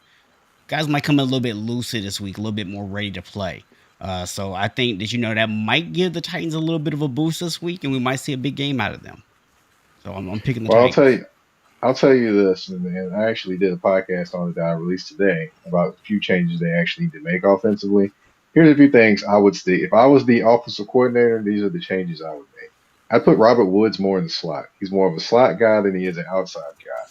Put him more in there. They don't do that. They line him up on the outside all the time, which makes not a lot of sense for me. Your two biggest playmakers at the wide receiver and tight end position are rookies, 𝐏𝐀𝐑 and Treylon Burks. If Treylon Burks is able to play, I would line him and 𝐏𝐀𝐑 up near each other, kind of run combination routes with those two guys because somebody's going to get open in that combination. And then another thing I would do is find a way to put Hilliard in the offense a little bit more because if you notice, he's like, they've had a few guys, they had a few guys catch touchdown passes, but Hilliard's been a guy that's running back that actually catches touchdown passes and runs excellent routes out of the backfield. And, if you kind of put him in motion and things like that too. So there's a couple things that can actually jumpstart that offense along with actually tied down and scheming up ways to get wide receivers open, which he hasn't done that very well this season. I just want to say that my second favorite team has been going through a lot, and I think that the GM made the right move, getting you guys Burks and getting rid of Brown, primarily because my favorite was the recipient of that present. But all jokes aside, I think it probably was a good move because since he's left, you can see there was a lot of tension between him and the organization that didn't really come out while he was there. But now that he's gone, you knew that he was going to get up for this game. You knew that he was going to get over 2 touchdowns at least and over 100 yards in this game. And you knew that the Eagles would do everything they could to try to make sure that happened. But I think that sometimes a split is beneficial for both sides. You get the pick. You get the young guy to develop. Unfortunately, he got the concussion. I think we see a little bit more offensively if he doesn't get the concussion. Is Tannehill going to be playing? Because I know he had the ankle injury. Oh yeah, He'll he'll be pretty playing. bad out there after that. No, he'll be playing. He tucked it through, but I give him credit for that because he got hit quite a bit and he manned up. I give him credit for that definitely. But I think that you're the better team. I think you're the more veteran team. Jacksonville's going to make some mistakes. They rely on the young quarterback.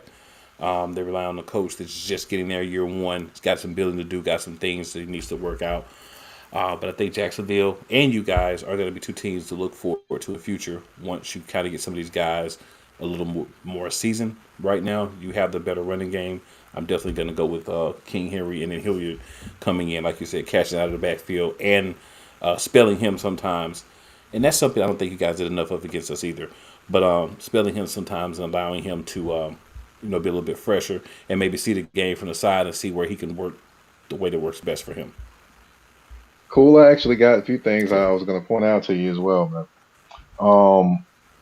Put away, sir. From what I'm hearing today about the AJ Brown trade and how that would happen is that AJ Brown's agent was telling them, "Oh no, we don't like this offer," stuff like that. And of course, John Robinson was being literal when he was taking those things instead of actually to continue to negotiate. You can't do that as a general manager. You cannot do that as a general manager. That's the rumor that's out there. But it's more than just the AJ Brown. Because a lot of people came and said, "Man, AJ Brown got the GM fired." I'm like, no, AJ Brown did not. He was a part of it. It's never one move. He was a part of it. Never one move.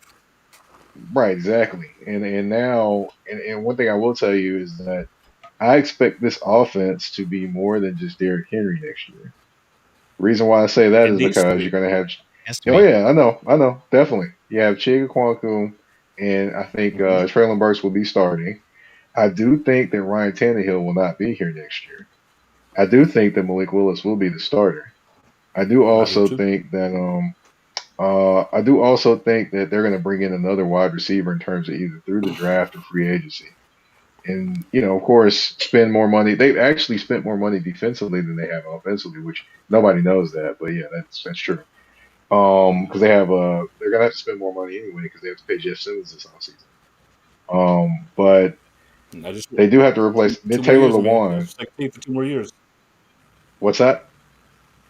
I'm following you for 2 more years. Like, hey, I'm gonna be Taylor following Taylor them. Second, Lewan third more than team. likely. 2 years. Taylor Lewan more than likely. It's a lot of rumors out there, but I don't think he'll be on the team next year either, along with Ben Jones. So that'll free up money to actually pay Jeff Simmons, bring in an actual offensive tackle, and more than likely draft a wide receiver, which is hopefully for the Titans they don't draft another one in the first round because, I hope Traylon Burks works out and I hope he does well.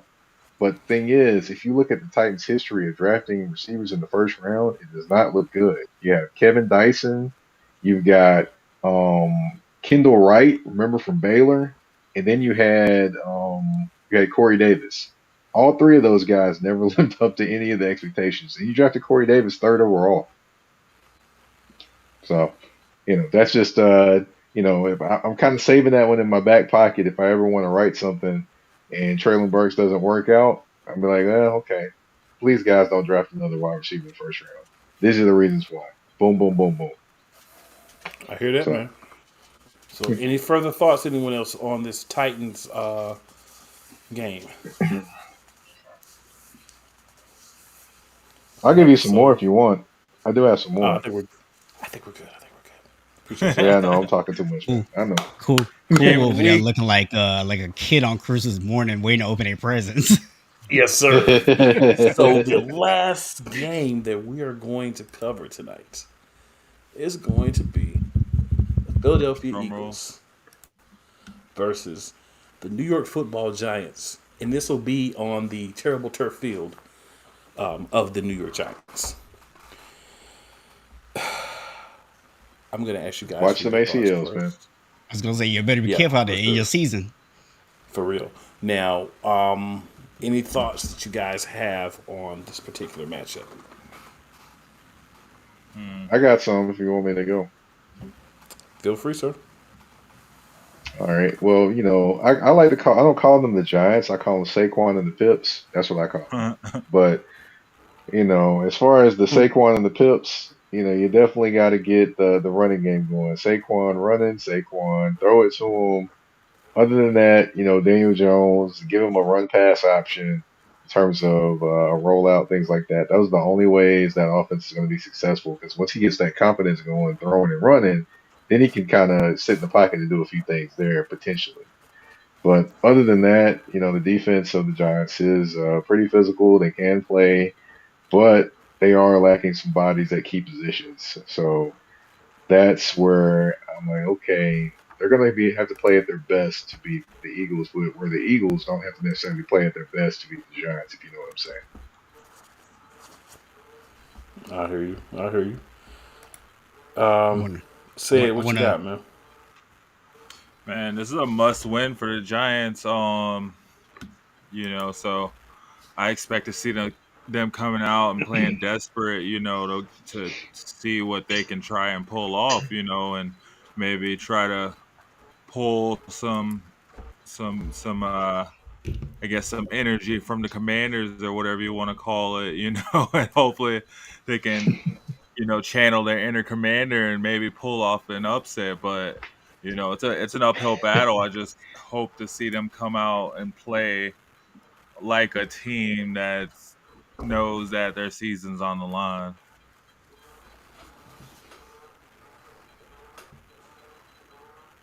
Cool. I actually want to ask you, what do you think the Giants can actually do to win this game?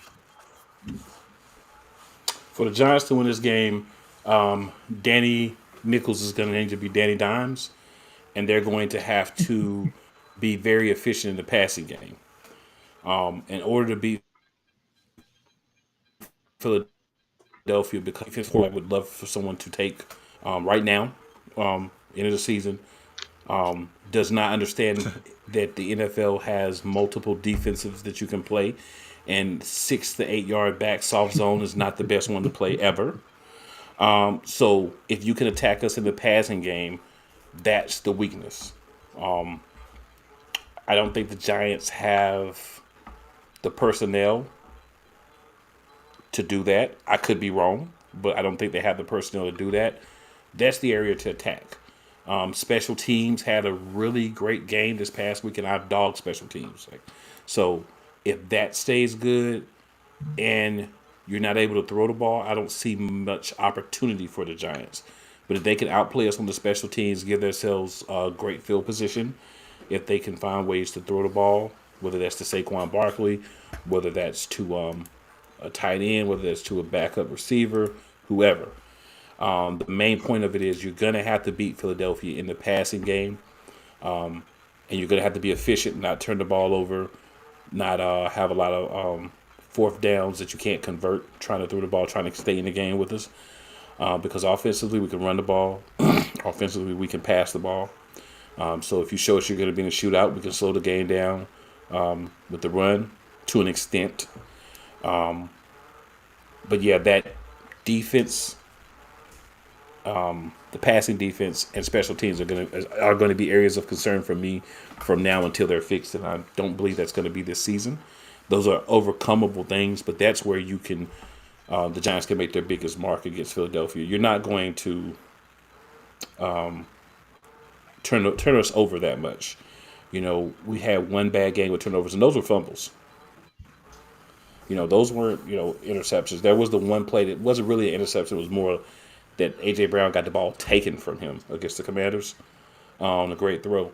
But if you can't do that, it's going to be difficult unless you're able to make all your plays in the passing game. And keep in mind, a lot of people want to run around and talk about the Commanders. Had Quez Watkins not fumbled that ball at the end of the game, we're not having this conversation because we're undefeated. It was that close to being undefeated.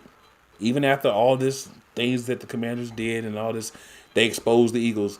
They won because we fumbled the ball a second time from a wide receiver in a critical spot. So I'm not going to complain about all the other stuff that happened in the game. That's the facts at the end of that very game. So that's what the Giants will have to do. That's the only, I feel, hope they have of winning the game.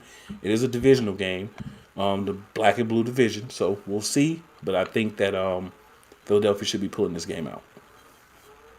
Yeah, I mean, when I look at the Giants, to me, I don't feel confident that their run defense is going to slow down your running game, right? Their pass defense is actually pretty good, and they've actually, been able to, do pretty good over on that side. And I think they can probably do a decent job against your receivers, but obviously they're not going to completely shut down your passing game, right?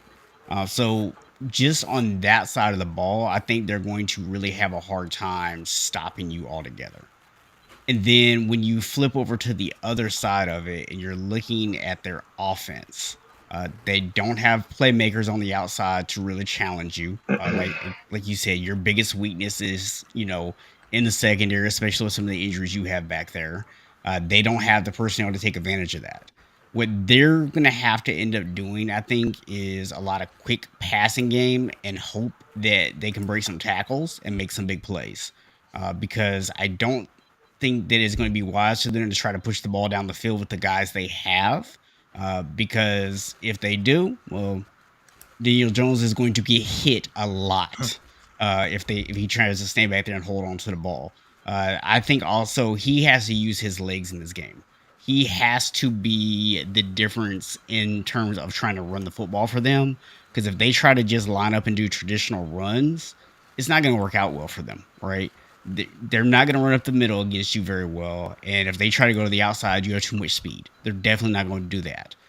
So I'm thinking using Saquon in the screen game, Daniel Jones using his legs to make plays, that's what's going to give the Giants at least a chance in this game.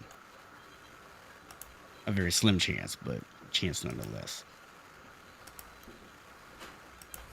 Definitely agree. So, guys, we have one more gentleman here who's making a grand entrance. So what we're going to do is just add him here in a second, and we're just going to let him give us his thoughts on, the Jags game, because we don't want to leave him out here. What we got? 1 second, guys. I'm working out something real quick here. A little extra special. we got going on here? But just to give my few final thoughts on what we're discussing here. I just think you make some good points, Stephen. There are always opportunities to be beat, right? Like no one's unbeatable. Right. But the thing is, you want to go into games and have a confidence that you're going to win. And I do believe that we should have that going into this game. But at the same time, shouldn't walk in here feeling like it's a definite that there's no way they can win because the Commanders did show us one thing. Yeah, the Commanders did show us one thing. If we don't come out there and play our game, we can't be beat. And the Giants are another team that knows us well enough that they should be able to take advantage of that type of situation. And if that's not something that they can do, man, that's a problem. That's a problem for them, not for us. But, I mean, you expect that to happen. All right, so we got everything worked out here. So, Kyle, what is going on, dude? An honor, joy, and privilege, guys, to jump in the place here. Apologies for the lateness of my arrival, but as at least one of my fellow talents here can tell you, interviewing several people in a day can be a tough go. Cool, thank you for letting me in. Said, good to see you again. Steve, Mr. Box, great talking to you the other week, trying to simulate being a Cardinals person. That was fun nonetheless. And of course, General, I would be remiss to leave you out the week that we're actually, or one of them I should say, that we're actually supposed to get together here and speak on a particular matchup, man. Great to see you aboard here all the way around. So thanks for letting me in, guys. Apologies for my tardiness. Yeah, you were tardy for the party, man.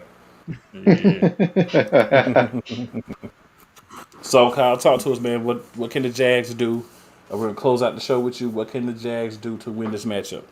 Listen, even I think the General himself could tell you that the best part of their defense is actually what they're doing up front. They're designed to stop the run in a division where it makes sense to be afraid of it. Sure, in years where Jonathan Taylor isn't hurt, he's an MVP candidate. And there's this other guy that has a T on his helmet. He's pretty good. They call him a king. Henry, I think his name is. He all right. No, of course I'm playing. He's obviously an MVP candidate in his own right. For those of us that are smart to pick guys that aren't quarterbacks. Listen, at the end of the day, that's what you have to stop first if you're facing the Titans. And to be honest, the Jags can do that part relatively well.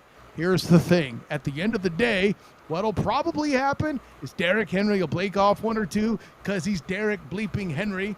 Things will go wrong. A play action will happen, and you can say what you will about that group and whatever's going on. And listen, I like Malik Willis and Ryan Tannehill, whatever. You could say what you want about any of them, but the Jags secondary, my good friend Mike Patton on touring the AFC South had an episode devoted to pointing out how they're the weak spot. I'm worried about what the Titans are going to do to take advantage of that. And if they can, that's the situation. What the Jags need to do is to not do that, to find a way to prove me, Mike Patton, and everybody wrong about their shortcomings. Not sure that's going to happen, but that's what they need to do. On the other side, the receivers need to catch the expletive-deleted ball. How many drops has Trevor Lawrence had to deal with, and then he gets blamed for it? Listen, I'm all about defending Lamar Jackson, but let's also remember that he has the same problem that Trevor Lawrence is suffering with. I'm not here to tell you that Trevor Lawrence can run like L-Jack. That's a separate conversation. I'm just trying to tell you to catch the damn ball. That's what needs to happen. You know, Travis Etienne's going into this game, too, with a bit of a foot situation there. He's obviously going to support when healthy. Maybe he's healthy enough. Maybe he's not. I don't know. But at the end of the day, if the Jags can find balance in the offense, which we saw in the win against the Ravens late, they have a situation. Don't expect, if this is a Jags win, don't expect it to be a high-scoring game. If you somehow think the Jags are going to win, bet the under. Actually, probably not a bad idea all the way around because the Titans do a good job of controlling the football. That defensive front is something to deal with, no question. Balanced teams are how you beat a strong defensive front. But the Jags don't have that if the receivers can't catch the ball. I see your smiles there, General. I know you agree with at least some of what I said. Yeah, and then you were talking about receivers catching the ball, and I was thinking about how Zay Jones, aka Bruce Leroy, had the glow a couple weeks ago against the Ravens, The dude and that then ruined last week he the just wide couldn't get it receiver right market for generated. everyone. No, that was Christian Kirk. That's Christian Kirk, wasn't Zay Jones. But Go ahead, sir. yeah, Christian Kirk. Actually, he actually stole my other shirt. But yeah, Zay Oh yeah, you're Jones. right. Can he recapture? Can he recapture the glow, I, or does he need show enough to kind of get him charged up? But then what's gonna happen? He running around with. I don't know if you saw his picture when he signed with Jacksonville, but you'll get why I call him Bruce Leroy if you see that picture. Hey, listen, all I'm hoping for is at the end of the day, I saw it. Yeah, the Titans you're right. secondary isn't asking who is the master when it's all said and done. Oh my goodness! Well, Shaquille Griffin is more is saying the IR is his master right now because he's going to be probably cut at the end of this season. Yeah, boy, oh boy. All right, guys, we have been at this for a minute. I appreciate everybody for hopping on. Everyone who's been on, everybody who's been in the comments, everybody who watches the replay of the show. Any last thoughts from anyone before we end tonight? Can we stop the mid primetime games? Can we please stop the mid primetime games? The 49ers and the Dolphins should have been the primetime game. I think everybody can probably say that. But hey, it is what it is. But can we please stop the mid primetime games? Please flex a good game to primetime. That's all I got. That's a good one, General. That's a good one. Hey. The two I'll throw in real. Oh, I'm sorry, Steve. Go ahead, buddy. Yeah, no, I was just gonna say, listen, as much as I would agree that we could have been the Sunday night, you know what? I wouldn't have been upset about the Chiefs and Bengals being the Sunday night game either. Me either. Either one was an infinitely better matchup. Okay. But the Cowboys either one of those would be better. Oh my goodness, man! Why they put it's almost like when you get caught watching the bad shows when you're a kid. It's almost like the Colts got caught watching the bad show and they got their whooping on national TV. They keep talking about the Cowboys, get the biggest ratings. It's like, well, when you put them on TV, of course they get the biggest ratings. Let us watch somebody else. And the fans run around and tell everybody, and the fans run around and tell everybody, we the boys, this is our year. And the guys that don't really watch football buy into it. It's funny that they're running around calling themselves we the boys, but we're really supposed to be calling ourselves men when we grown. That's all I got to say. But hey, I don't see anything inaccurate about what they're saying though. I agree with both of y'all. How about that? I gotta say, this isn't exactly the most Cowboys friendly room, but by the same token, I ain't mad at it either. So there you go. I would like you to find a Cowboys friendly room that doesn't have Cowboys fans in it, sir. Oh man! Listen, now you're just asking me if I breathe oxygen, Steve. We don't need to go that obvious. We'll throw that out there, man. But I'll transition to this. This is the thing I want to drop real quick, just so I could be serious for just a moment. Can we give praise to my dude Deion Sanders breaking into the Power 5 and looking to make a difference on a big scale? Go Buffs. Yep. So look for a video from that tomorrow. From your boy Cool McCain. I've been waiting a few days because I want to let people kind of get their opportunity to say what they wanted to say. But look for it right here on playcallersportstalk.com. I'm gonna drop a little video tomorrow. I've got a couple thoughts on that. Man, there's so many wide-ranging thoughts on that. I mean, honestly, it could go beyond it goes beyond the football field. There's many thoughts that plenty of people have, but like me, I look, two things I value: my peace and my blood pressure, and that's why I ain't jumping into any arguments hoping nobody that I don't know, basically. This is why any last thoughts from you, sir? Hey, it's been fun, man. Thanks for joining us, guys. Especially these last few games, I made it go a little bit smoother. So, heck yeah, and thanks to all the listeners out there too for jumping on with us every Tuesday night. Absolutely. Well, guys, with that, we are going to sign off for the night. Don't forget, next week, come back. It'll be more madness. There'll eventually be one game where the two guys will just love on each other for a little extra, but that's okay. It may be good for you guys to see that every once in a while, right? So we'll rock with it. Hey, me and Kyle will be in the cage match next time with the Jaguars and Titans. That's right. Hey, man, the last couple of weeks, we had a couple of matchups, man, where we just had the guys were really fawning on each other's team, man. So it's okay, it happens. So Hey man, I feel like everyone every now and enjoy. then we need to schedule like a last man standing match or something for the show. Just There you go. There you go.